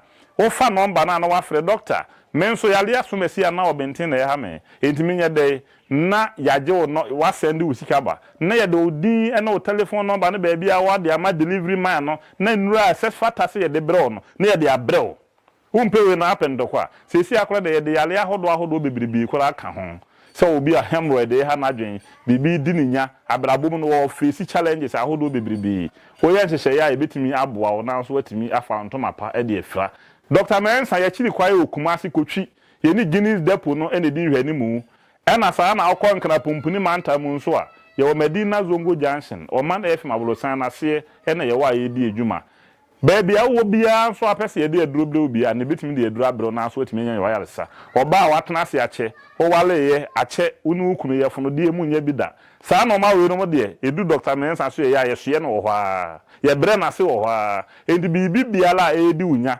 ehunu wa ohunu se we de any solution na solution me kan me se e just dale denden a de digumu ye nsuo na edum edi se wa ohunu sa no ma se sa na ti a wa hwa obesusu wasem ho akire nipa bebrebe but o munya solution ma wo na wote wo no mo sa hwe wo ba no mu bone a wa pro utumi se akore wa no mu bone a ba bi wadu wo ya se ya hwe Dr. Mensah Herbal Clinic e chidi kwai ye wonura ye de be ma wa de be fra na aduane ame na di a ontumi fa bi nkana no bi ewuda wa wie ne yo enu nti na Dr. Mensah me ho nwanwa ebi no mo frɛ me Dr. Wonder ebi no mo frɛ me Herbal Professor ebi no mo frɛ me Dr. Miracle wo kora nya nwanwa wote Dr. Mensah din si e hyase se ye bibidu no wo hu se adanse e firi nkyɛn ba no wa ankasa se odi hu adanse se owura no wo ya ade pa na wo ya ade pa ade na wote ho na yale ehunu edi wunya wotimu se da bi na abra boduru yi se ma hwe yi na ma fa me ho anko she Dr. Mensah sa anhwe abanim begu ase wote wono mo sa wo hwe agede yi number no de gu ono hwere na frɛ yen na ba bia wo bia yen fa di mre o firi se yen kwete aduru mla no eno ane ahaban so ho ahaban wi eno ne aduru enso yetene obi onimu no wuntimi nkwafa nkontomra ha ma we se be di nkontomra ha ma we se me koyama ma obi anom na afi ne ho ato no we ye noa wono a na potent ne na kofom kakra nyesa o menoma o minimu nyina be woro ebe keka o saa na bi wonom nso a wono a oposa ne saa no anom ne saa ebia ne efficacy ya na ase component ewo mu etimi boa onipadua e ma wonya wa yalesa entimi sraw number no de enigo number edidi juma e wo Dr. Mensah Herbal Clinic de edi kan e 0244 921269 0244 921269 anase 02711735551 02711735551.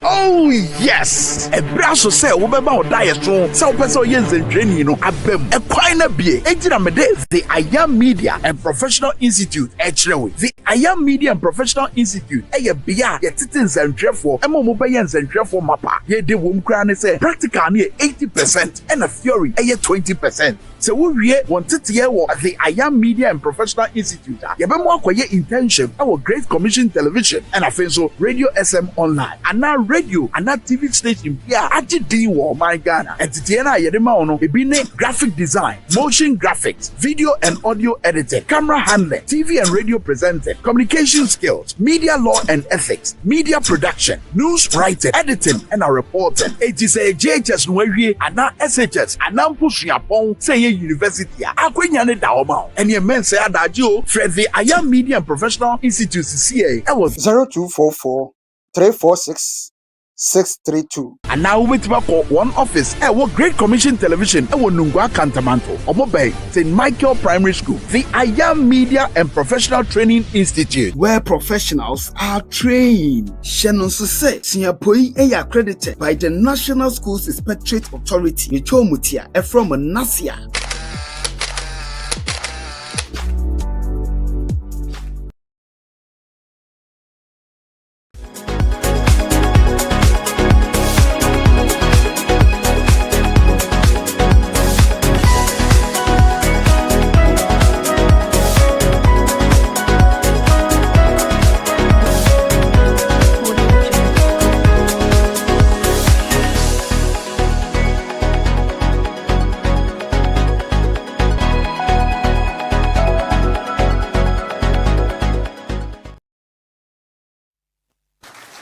Thank you. Thank you. Kindly resume your seats. Your Lordship, the Acting Chief Justice, my Lords Justices of the Supreme Court, my Lords and Ladies Justices of the Courts of Appeal, Honorable Ministers of State, sorry, I should have acknowledged, Your Excellency the Vice President, Jane Nana Opoku-Agyeman, senior government officials, distinguished invited guests, ladies and gentlemen, family and friends.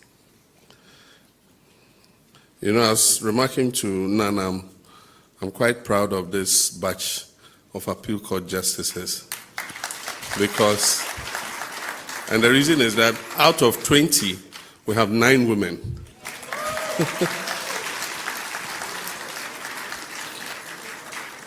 The affirmative action law says 30% of appointments. This one we're beating 30% by far.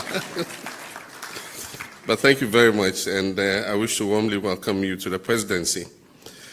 It is with great honor and a solemn duty that I welcome you to the presidency for this important occasion, the swearing in of our new justices of the Court of Appeal. This is not merely a ceremony of robes and oaths. It is a renewal of the covenant between us and the Ghanaian people in whom the sovereign power lies. For when citizens walk into the courts of this nation, they do not simply seek judgments, they seek hope. Hope that the law will protect them, hope that their rights will be respected, and hope that their voices will be heard. And today, as we swear you in, we're renewing that hope in our people. The Court of Appeal is the people's court of renewal. It is here that errors are corrected, injustices are reversed, and the principles reaffirmed that no wrong is beyond remedy. For many Ghanaians, the Court of Appeal is often the last hope for justice when all other avenues have been exhausted. And that is why the authority we assume today is not only legal, but profoundly moral. You hold in your hands the power to heal wounds, to restore confidence, and to guide our nation towards fairness. In recent times, our courts have not escaped criticism. Citizens have openly and sometimes harshly questioned judicial decisions. But I want to say clearly, criticisms of judgments is not the end of hope. It is the evidence of hope. It shows that Ghanaians still believe in the courts, that justice still matters, and that verdicts have meaning in their lives. What we must guard against is cynicism, the corrosive belief that the courts no longer serve the people, but only the powerful in society. To rebuild trust, our courts must demonstrate in word and deed that justice is not compromised by status, wealth, or political convenience. So to you, our new justices, I say, let your judgments not silence criticism, but inspire confidence in our people. Let your judgments reassure Ghanaians that while we may debate outcomes, we can never doubt your integrity, your impartiality, and your fidelity to the national constitution. Our reset agenda is not only about rebuilding infrastructure or expanding the economy, it's also about fostering a more inclusive society. It is also about renewing our institutions, restoring the faith of our people in the pillars of our democracy. A judiciary that delivers swift, fair, and transparent justice is a cornerstone of this reset that we talk about. And that is why the NDC 2024 manifesto commits us to reforms that will make justice more efficient and accessible to our people. The first is digitizing the courts so that adjournments and delays no longer frustrate ordinary citizens. The second is creating specialized divisions at the High Court and Court of Appeal to handle land disputes, commercial cases, and labor matters, which too often drag on for many years. Introducing time-bound case management systems to ensure that justice delayed is no longer justice denied. Expanding legal and aid services to ensure that justice is not for the privileged or the wealthy, but the right of every Ghanaian. Strengthening judicial ethics and accountability so that misconduct and corruption find no place within our courts. These are not abstract promises, they are concrete steps that will make justice not only more credible, but also more hopeful. Let us remember that justice is not separate from development. Justice is the invisible infrastructure on which every economy, every community, and every democracy rests. Investors will not risk their capital where contracts can be overturned by bias and prejudice. Entrepreneurs will not thrive where land disputes trap them in endless litigation. Communities cannot live in peace where verdicts are held in doubt. And that is why the renewal of our courts is at the heart of our economic transformation. Our 24-hour economy, our Big Push infrastructure program, and our broader vision of shared prosperity. Justice is not a luxury, it is a foundation for all these. My lords and lady justices, as you assume your new roles, I ask you to carry these three virtues. The first is courage, the second is integrity, and the third is humility. Courage to resist pressure, whether political or financial. Let me go over that. Courage to resist pressure, whether political or financial, and to uphold the law even when it is unpopular. Integrity to ensure that justice cannot be bought, delayed, or bent by influence. Humility to remember that power is given not to rule over the people, but to serve the people. History remembers not those who followed the path of least resistance, but those who stood firmly for principle when it mattered most. At this moment in our national journey, Ghanaians need reason to hold on to hope. They need to believe again that the courts are not distant temples of law, but living guardians of fairness. Every decision you make can rekindle that belief. Every ruling you make can remind citizens that Ghana is still a land where truth prevails and justice is not for sale. I urge you, therefore, to be not only arbiters of law, but also custodians of hope. Carry with you the solemn truth that justice is the most powerful promise of our democracy, and that through your service, this promise would endure. If you do this, then long after you have left the bench, your names will not be merely recorded in law reports, they will be remembered in the hearts of Ghanaians as justices who renewed our faith in our republic. As you take your oaths today, know that you swear not only before me as president, not only before the Chief Justice, but before God, before history, and before the people whose lives you will touch with your judgments. May your judgments be wise, may your service be faithful, and may your legacy be enduring. On behalf of the government and people of Ghana, I extend a warm welcome and congratulations to you on this noble calling.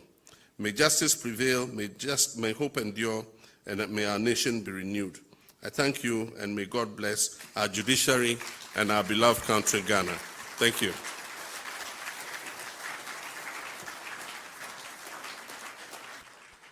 To invite His Excellency the President to deliver his remarks. Shall we please welcome him with a big round of applause? Thank you. Thank you. Kindly resume your seats. Your Lordship, the Acting Chief Justice, my Lords Justices of the Supreme Court, my Lords and Ladies Justices of the Courts of Appeal, Honorable Ministers of State, sorry, I should have acknowledged, Your Excellency the Vice President, Jane Nana Opoku-Agyeman, senior government officials, distinguished invited guests, ladies and gentlemen, family and friends. You know, I was remarking to Nana, I'm quite proud of this batch of appeal court justices because, and the reason is that out of 20, we have 9 women.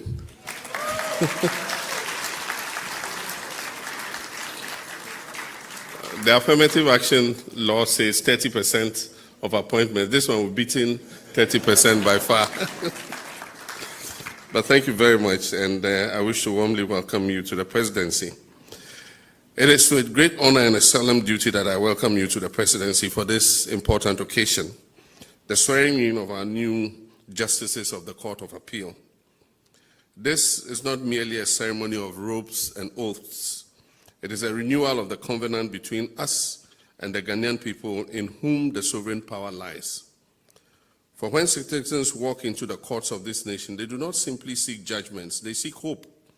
Hope that the law will protect them, hope that their rights will be respected, and hope that their voices will be heard. And today, as we swear you in, we're renewing na oneye etna ye na eye efiada October bosomene da etoso miensa afimpinu ni aduonunum ene oman Ghana mu nkomo na ye ba abedi na enra yehuni sadehye no mu bi ate wo ho agummonten so a wo mu kire mu se wo mu ya nurse fo ene midwife fo bia penifo apa wo mu se wo mu ni dwuma mfama oman Ghana nenso bosome makomako edu ni akire nie wo maketua enya embaye entino na wo se wo ma ban ya wa ben ehu ni sesei e na e kwentie wo se wo maketua wo monsa etimi eka eno enano pe ye bedi hu nkomo isansenye wo monko a na wo twetwem ya ne ehu akyerkyerefo nso se wo monso e presi ye ntwi a wo moka enti no ene ye ba bedi hu nkomo e wa hanum sei na ye nyina ye nim se Orasam George e de betu ye nim se DSTV wo be abehwe na waboa ama ne boɔ no kura sɛ de ye gi Ghana fo no wo betimi ahwehwan so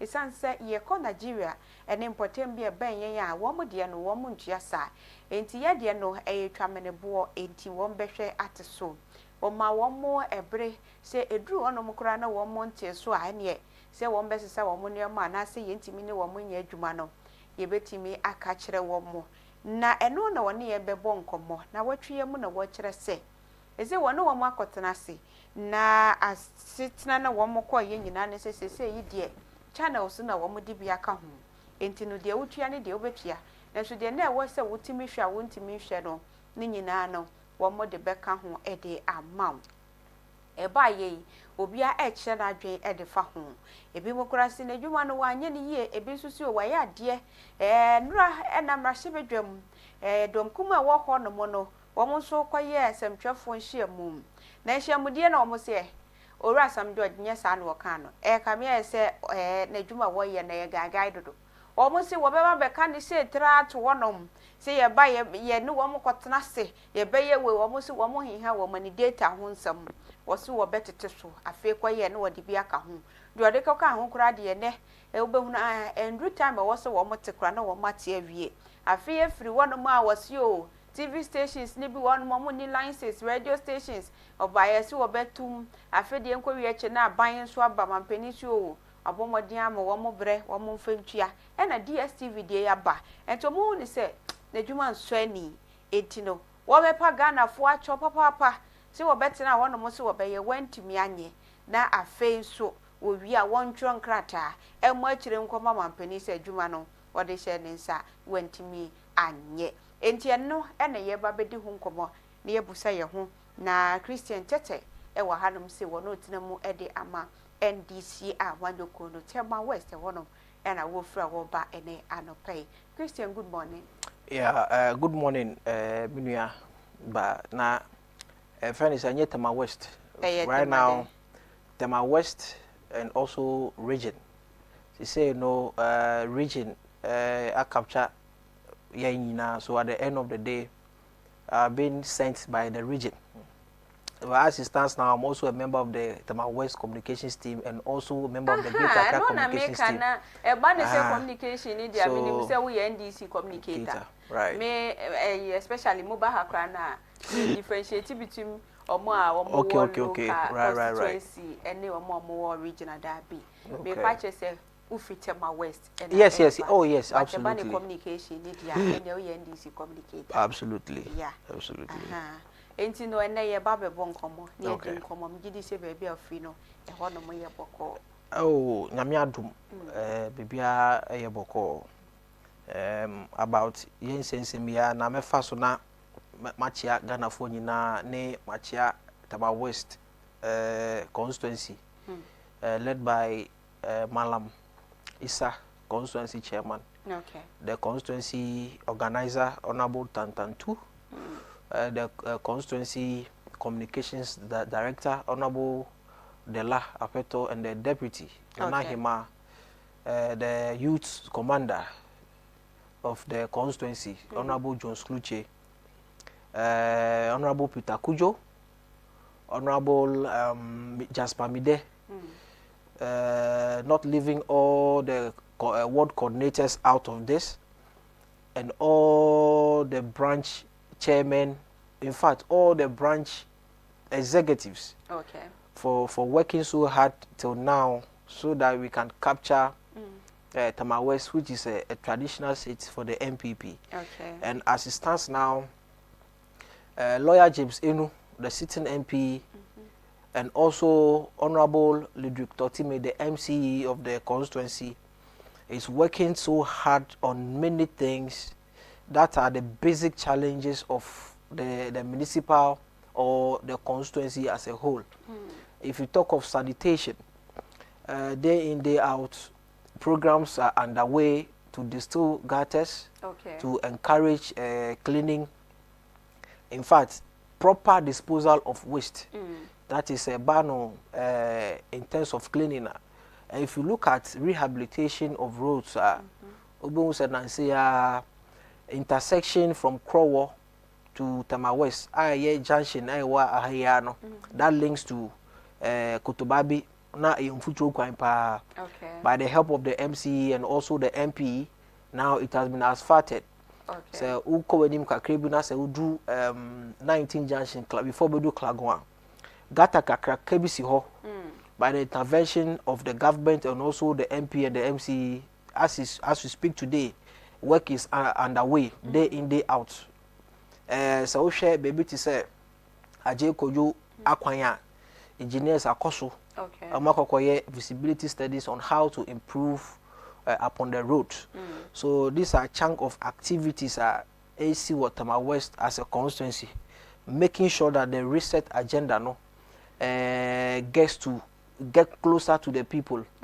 When the central government, the MP and the municipal directorate are doing their best to decentralize the policies to the local level, so that every electoral area can equally have the benefit. What are we talking about? Good roads, good hospitals, good infrastructure, good educational system, good healthcare delivery.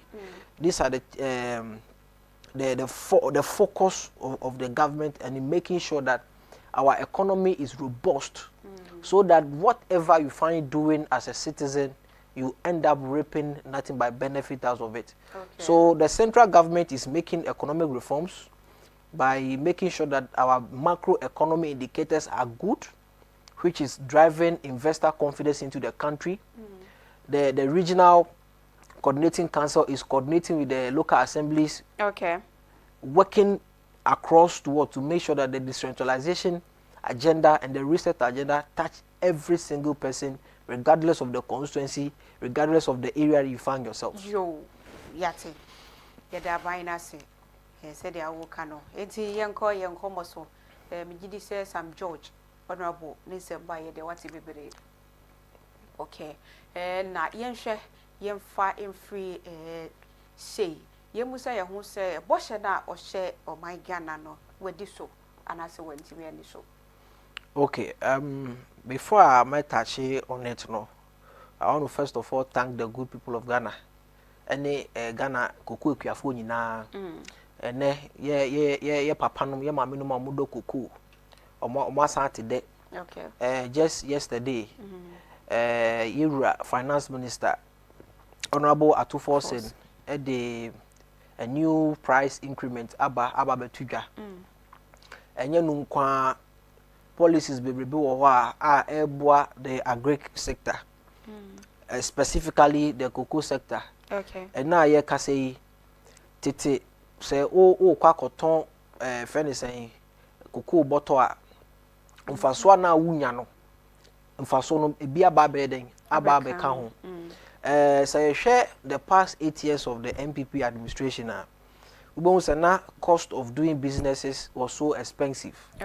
And agribusiness is a factor. And tina akadia den kadia was say Ghana for e use di do ekua no na e boy den na ye den. Enti ma edwane bo be den e be ye den e ma nemu be ye den e ma ye papa no ye ma menum ekuafo omo hwe so in terms of edwane. Now as it stands right now, the government initiative to rehabilitate, restructure, and overhaul our agri sector with policies of what? Economic transformation. What am I talking about? The government has restored free input to farmers, IF fertilizers, weedicide, Akadia ekweni here also or de ye ne kua outimi enya ho faso no aban no e aba na anu ya ye nyina ye hu say farmers in certain areas are crying for what? Buyers to come and buy their products. You entail that for the past 8 years. So this is an indication that the government's efforts by tooling, supporting our farmers has expanded, has made agriculture an attractive business that is engaging a lot of us into agriculture. And when that happens, a lot of employment opportunities are created, not only created, the unemployment ratio is reduced. At the end of the day, our macro economy is boosted. And when that happens, investor confidence is boosted, and then we get a lot of investors into the country. So that is just a good news. So right now, when a farmer sells a bag of cocoa, he or she gets an additional 400 cedis as an increment. So this is a great call. And ya no kwanso ekweni bia a oye cocoa most especially omumba no ebeko universities free. So as part of processes to what? To encourage our farmers to grow more, because Ghana's economy, cocoa play a very crucial role in our economy. So these are some of the activities and the good news that the resetting agenda is part of. Back to the Ministry of Communications and Matters Arising. We Sam Nati George, the Honorable MP for the good people of Ningo Pram. And some of the debate about reforms in the communication space and how to streamline our space for communication interactions to be more affordable, more accessible, and more reliable to Yenina as Oman Ghana. So, and as part of the reset agenda, no, and some time ago, Ubo also say some radio stations were closed down. Adentina, you know, we are governed by rules and regulations. And they say we are a coup, and as an entity that you find yourself in that particular category. Nasa unfa embranding shishaye endi juma. Nasa embranding chwa edu. We enye say ubi enne pese ha ubi. Ena yira John Ramani mama eka say oh say sa na tie dia. Yen sam bi akwanya mom no munye juma na nsem na ananse nhihye na also mu dis no mu dis na ntina omu close your down no. They can go and what respond to those issues by paying their dues, renewing their licenses, and making sure that they do the right thing that is being prescribed or guided by what? By law. So that is what we are talking about. So this is not any news or any negative news. It is also very important that we must educate the Ghanaians about the importance of communications as a developing country. Look, Yeti has said, you know, it is through communication and its environment. That's how come somebody in Accra, somebody in Kumasi, somebody in Yeji can watch us here in Accra. So at the end of the day, how accessible, how affordable is the communication line? And it lies on the Information Ministry to regulate the actions and inactions of the media, anything that falls under communications. So, offer DSTV issue as an example. We live with our neighboring countries. And if you look at the population of Ghana, we have government businesses and we have private businesses. So, at the end of the day, private business, NSA, they are providing a service, not only providing a service, but to make profit. But so we share the profit margin of DSTV and its operations now. It was more or less like they are using monopolistic approach. You can't say monopolistic approach. Obi onon kwa ton bibia enipa bia enya ho akonya so obeton bi. So what you say? Yeah. Aside DSTV, any the subsidiaries, Go TV, what channel or what platform do you have that equate DSTV? Okay. Actually, say DSTV is exploiting, is taking advantage of their monopolistic nature to take advantage of Ghanaians. Okay. And as a government that protects the interest of the common Ghanaian, it is important say we will let a regulation work. Okay. The decision Sam George took is not a sole decision. Okay. It is a decision that was done across the country. Consultations was held. You'll be there and you have a phone call that this is from the Information Ministry. They want to ask you 1 or 2 questions. What do you think about DSTV? How much do you think you want to pay? Okay. And some of us are living testimony. It happened across board. So the response from Ghanaians, and I trigger the initiative era FIA in terms of the price reduction. Okay. Let me tell you, one of the key things that we must understand is that DSTV is in for profit making. Okay. Though they provide services which may not be a necessity to us. You understand my point? But say if you look at the structures are operating and the environment they are operating in, relatively, they do their things, their services in dollars. And as part of the research agenda, the dollar issue was a key a study so far as this particular government was concerned. Okay. And when we saw the massive appreciation of the Ghanaian cedi and also the depreciation of the dollar, it means it should relatively reflect in the cost of operations, which is channeled towards we the consumers. So at the end of the day, the government stand by that particular decision by protecting the interest of the Ghanaian. Okay. By making sure that the effort put in by government can reflect on the people's interest. That is the bottom line. So now, this is the challenge. Since DSTV is a profit-making entity, okay, we will need to go into some kind of dialogue with them. And your consortium almost say cost of doing business or operation. So the channel that they give to us to watch, they pay in dollars, and hence the dollar has depreciated and our city has strengthened, which means there is a reduction in the cost of your operations, which you are giving to us as cost, which we are paying for. Dollar number form, said your mutia number form. Right.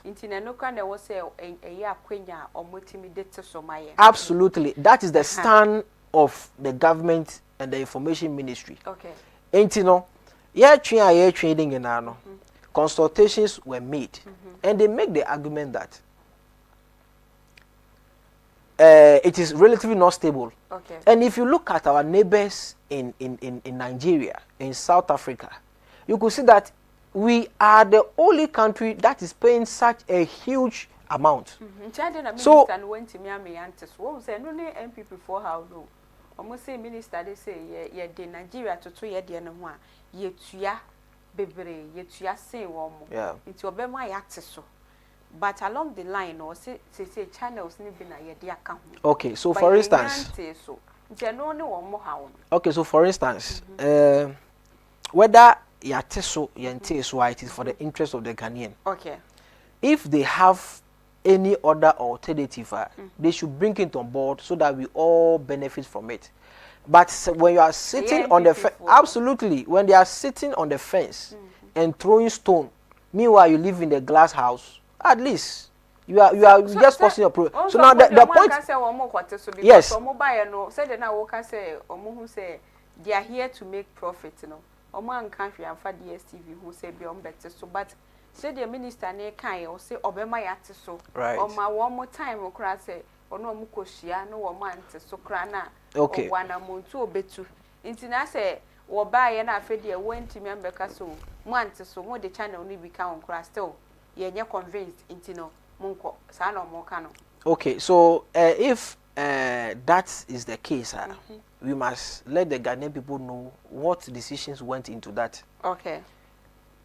Say the DSTV accessibility no a room in different categories. Okay. With its price allocations. Yeah. And according to the DSTV, she say omode abane say enkane na utua 100 cedis. Na unya a friend is saying maybe 100 channels are. Per the new directive, and I say she share buying any DSTV for akomu no. Ubetua sa same 100 cedis no. Okay. But ubenya a value of what? 150 channels instead of what? The 100 cedis. So what you say? So this is what? Value addition. And moreover, say who you be now to 150 cedis for maybe 200 channels who to that same amount you get 300 channels. Okay. That's the agreement the government and also the DSTV people have agreed on. But it is relative because as it stands now, DSTV for Babontin say a promotion and a morane. And it so we share in 70 million year. It means the DSTV as an entity, which you must not forget a what? A private entity and making profit into no. I see they want to play some kind of game with what? The government. I've even saw statements say they are bringing a foreign affairs ministry from South Africa to come and speak on issues of this matter. So you could see that DSTV were in a country and they don't know that the government have the right to shut them down. Okay. And if it shut down, who loses? It is the company that loses. Okay. So what we are talking about is that as it stands now, consultations are still ongoing about the way forward in the future of these DSTV operations in this country. Okay. And civil society organization, all of us must come together. And the funny thing from our MPP side, they say, so who kwaku yes kana yen bisa say who ye MPP na na say NDC ni. Okay. And he say abane ye bibi na say be boa ye nyina. At least they should not be saying say because it is not their government, they are criticizing it. We need critics. But at the end of, after the critics bring solutions, make proposals, so that we can base on those ones and then make reforms and challenge for the interest of what? Of Ghanaians. But when you are sitting down, making all the noise without providing any solutions. Oh, this is a government as it stands right now, as it stands today. God willing, tomorrow, the President of the Republic of Ghana has called media houses, civil society organizations, interest groups, farmer groups to come and what? Have a meeting at the presidency. Why? On the issue of what? Galamsey. So you could clearly tell you that this government is a listening government and proposals are what? Are accepted any day, any time. So that the interest of the Ghanaian people can be what? Can be what? Achieved at the end of the day. So my government is a consultative government, a government that is ready to listen to civil society organizations, individuals and groups. At the end of the day, Anka, if not for anything, John Dramani Mahama had the right to remain silent about the closure of certain stations that failed to conform with the rules. But as a government that thinks of the people, give a directive that, oh, let's allow them to operate so that they can come and solve their problem. Okay. So where say Papa, where can you have this again? So as it stands now, consultations it is to collect the views of the people. Okay. So nobody should tell you or nobody should tell anybody that this government is not a listening government. We are a listening government. They are ready to listen to people from all angles of life for the benefit of all of us. So that is what the government is doing. So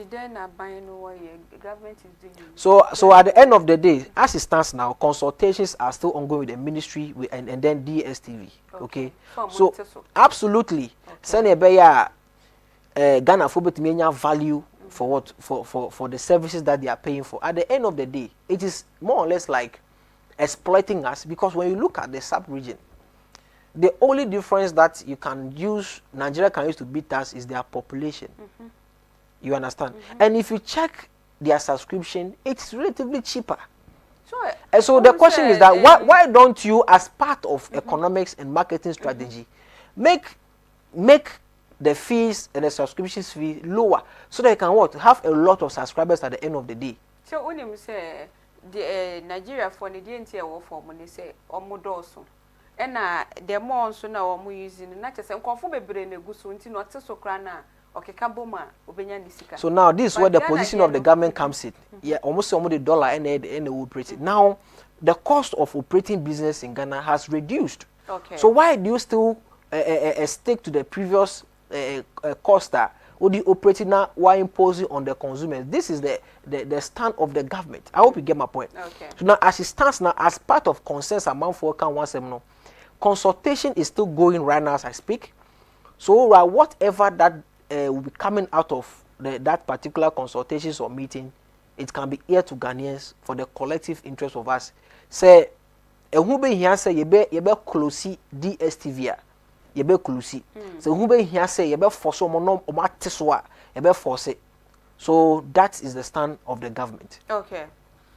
Tiabusia yeguswa edi enkomo Christian Tete ena etim dema NDC amanyuko no yenko nkofobia womo ye demonstration protest behuna yesi achechefo omo egu mountain so se wo market ya ni biakem aban tua ye nra he ho anesifo enso a wo mu chiremu se 8 months obedience so 10 months ebisi say me fiewura etume na me kwa me ni baby te me die bosia na me di ko school me wie ye tua me ka wo se me di ko tua ene enioma bebre ni yemu so ra Christian se den na eya ebasa se empo no ebra ye de fa wo mo no ye nya krado se ye be fa wo mo ne ye de fa wo mo ana se empo no aban we ba ye ne wo so fa nkofo se de be ya ti mamu ni bi ti wo no mo be ka se wo Ghana aban we de ba ye wo fa na asifo adwumam mi wa no ni emfena na se resources na wo de beboa ama de na koso eye den na wo employ wo.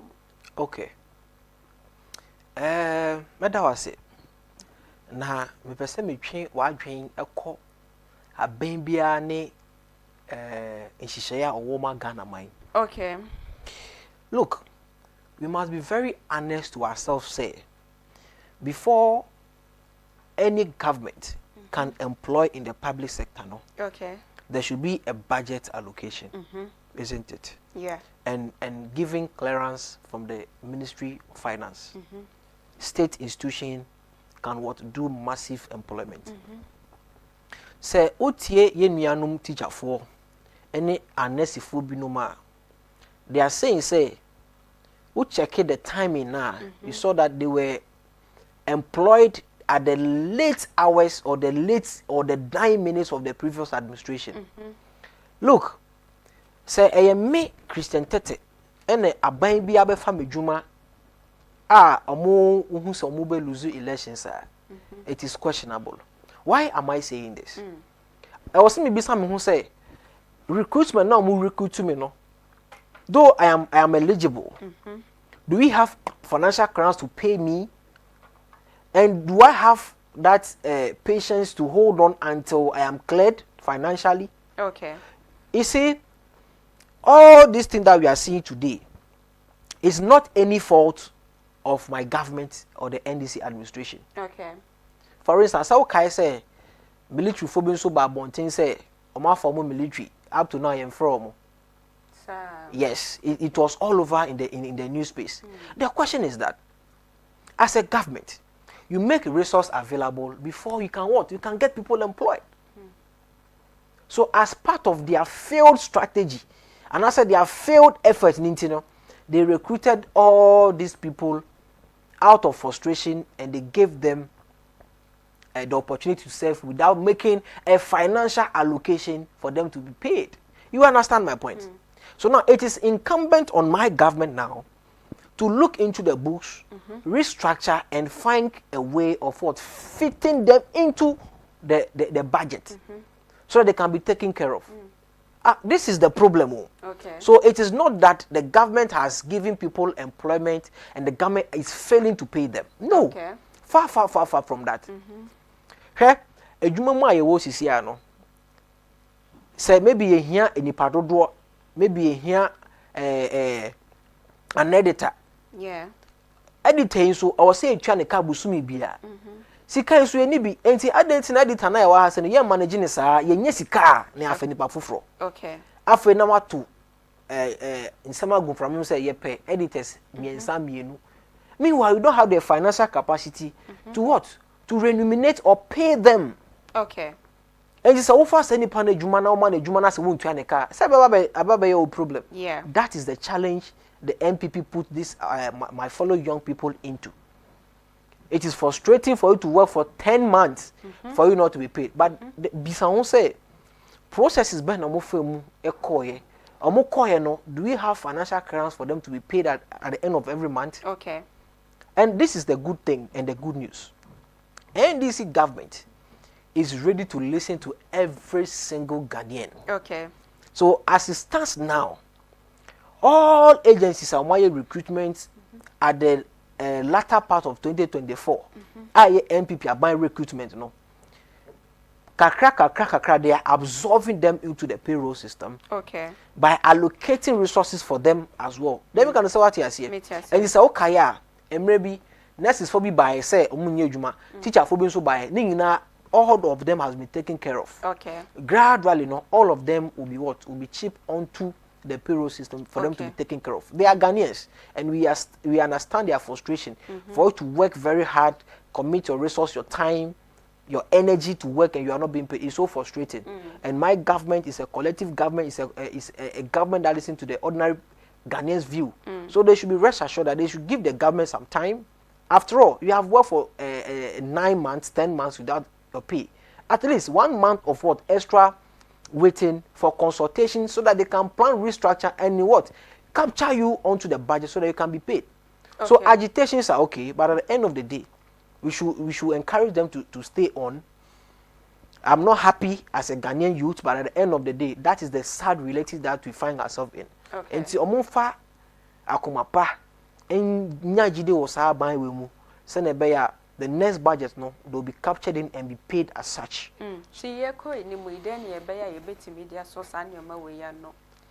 Se bia mo hu se 2028 ye ba beto aba enche si ye nim si ye ne ye bedi nkunu mo si ye ndi nkunu mo akofa nkofo agum. Okay.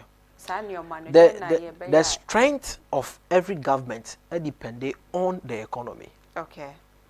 Economy, how goods and services run through, the response from civil society organization, and how the country is being managed. Okay. And if employment to be created, do we have the money, the resource allocation for these agencies for the recruitment? That's the first question that we must ask ourselves. You understand my point? Now, say Uber Kaya, Mrebi Tremu, amanfo bebree ana omani che military eho apply ye, but omanya sa akwanya no. Okay. I hope you understand. Yeah. And yeah, ka say ene ya Ghana Armed Forces e dey nkrata ba bonten say so we Ghana ni na say we need che bimbo ho adwuma ho a just go out there, pick a form and register. Yeah. This is a policy are open to what the general public, which means that there has been a budget allocation for all this recruitment. So almost pass it out here. And you say you are going to demonstrate to because there have been what financial clearance for these agencies to employ. Okay. I hope you get my point. Yeah. So first, we must allocate resources for these agencies to do massive employment and make sure that effectively their monies get to them. Okay. Look, as youths, we must be cautioned. And one thing that I'm so happy about is that my government, the NDC government, which I campaign day in, day out for, is doing what the Ghanaian people voted us to do. Okay. You understand? Now, when was the last time, as a journalist, as a citizen of Ghana, you heard that they have announced recruitment publicly before? When did you hear that before? Very good. So at the end, this should clearly tell you that previously, some year recruitment announce it. They do it katasumu amwaso. They will not bring it to the general public. No more the amount of party faithfuls. No more than akwako. Ebimu wankapo omu ji omu sika. Some of them 15,000, 20,000. and at the end of the day, you exploit people out of their own right to work for the state. And yes, absolutely, and it is part of their government's records, because as it stands now, if Obiara statement is Obiara say Obi episode Jusika and son of Malquia say call the army, please report that person. Protocol, so there be. This is not about protocol. You understand my point? And please, our viewers, our listeners, if any Ghanaian, any citizen, being a civilian or an army person want to take you money to get you on, please report that person. That person is a criminal and is an enemy of the state. And see, I'm papa nom. So who will be and as a baby will honor say or call Ghana Armed Forces. Me patrol forms are over 200 Ghana cedi per. Please, Titikano 2 million. 200 Ghana cedis a new currency no. And now be then and now the better now I register. Now I call ye shena say who qualifier. Then you go through. This is so transparent, this is so fair. And the funny thing is that it is all over in the newspapers. It is all over the internet. And please, more beyond you be say or fawako. And can it no? Nana do dan kwa na Akufo-Addo ni nkofo no. Omo de share dem e kata so ma omo nkofo nkwa because omo dwen say omo ye Ghana for chen ye nyina. And this government has bring everything closer to the people. Okay. Go out there, access the portal, and then get yourself onto the Ghana Armed Forces if you are qualified, and then you pass through all the processes. Jo yati. Yebeda wa se papa se oje bre na oni yen ebebo ekomo ebusu na ye bonkomo e de fa e strike e ya beteni esu ebi mu kra ye ntua wo muka no mu protest e honkomo DSTV and also onmonya for Sam George e chemo bebo papa ama yetimi ahunhan so no honkomo anura e don kuma ne se wonya na dwuma nto honom e be ye kra onko kanche mampani se wona fa no so dwuma no wahwe a wontimi nye enti wanye bie mo wie nso a o me pa Ghana fo acho de mo de mpansan se wa ma yensa o se ense me twa wa no o se oman mu na ye wo no tete politics na ye no eno twemu okay de enta me kasa ne se enne MPP fo e wa no a omo de to bi fo e wo krom ha yo yate ewrade nyame yate ebusia henti no no na Rebecca o se ne eye fiada October bosume ne da etoso miensa ene na Ghana mampani hye ye bo se oni eye CSO se bedi nkomo hede afa galamsey se de tete ye na ebi mokaso ye hia state of emergency Ghana kra no galamsey se de ye konkora ye hunu ye betimi etu ase ye ntimi ntu mampani se ene de oni ye bebo enkomo ede afa ho nya se bia wo yi obi efrimo ye nyina yakwakoye ensem twofo de beso fom bia no ye de bebo beso mo no ahunu de mampani e kan ye e de fa galamsey ho obebo mode acheche ye mu se de ntokwa no kro mu akwakodru ehu hia sempo emergency ye kan state of emergency no ho ebehia se bebo ana se emba enti bebo mode asrew se mampani kasa wanyi bia nhwe wo afiafie mu a ye de beso mo ewo Great Commission TV so and then so ye bi mu awoda ye ma munyina happy birthday nyame o hia mo papa wo wura Alan Kojo Chairman 10 enyina ye ni ma fafranto ono na edie ni mu ene eye wawoda ye ma wawoda pa munyina so happy birthday enkonfama mu ene mudi mu awoda na wotwe ye ene ye besere wo so behwe ho so ye wo betutu anam sisi ye nyame be ma ade achew ehu behia se wo so di ahwe ye ebeka ho na ama edwada yasan ehye mu ewo aha no mu bie 3 October empanifo na yesi wodom ye de yenim ho hwe omo de ba yenso ye beka amwa TV ye de omo chie mu ne se ene eye National Boyfriends Day etiwa Christian uti ha yidie mama ma happy National Boyfriends Day na me ko MC anso Kenneth wo hono me dase me mano National Boyfriends Day happy one and confirm now video mu hanso Kofi Kwesi munyina mo ye emema enti ya wishi munyina happy National Boyfriends Day na minti nsimwe me nko abonte wo ye madam for na ye be ma dia any memawo. Happy National Boyfriends Day. We are Cletus or a year 37 military hospital. A honomo ena uye juma. Bomb panio. A honor bomb panie. Happy National Boyfriends Day. Enko emfa embao. Awa for a boy yechidom. Mami 1 minute. Udi beti na say we dey nkanya girlfriends. Oh minim but be one down phobia. Omuso ye be ma. Na be ma hokọ abonte say ye enye hwe. Okay, mefa akonya we so na ma chia me down fufu me nuafo nyina. Okay. Because before obohu me TV so no nkomode be bre aiden akoso. Okay. Ebi wa ukasa na nyina no is being directed, is being coordinated.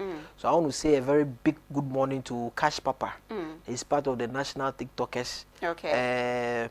Bright, Metriu, Tibu, also a strong member. Okay. Lali, my own sister, is also there. And all the national TikTokers. Okay. Let us be rest assured and pray so hard that everything gets well for all of us in soon time. Jo, yate. Inti adape ye beja bohada mane ye na wotwe ewie ye hwo musu ye papa. Happy National Boyfriends Day. Koma communicators on ba hanyina mema no etitire. Midi ede na nekua atreba. Atayewa monisha adishi yakramo.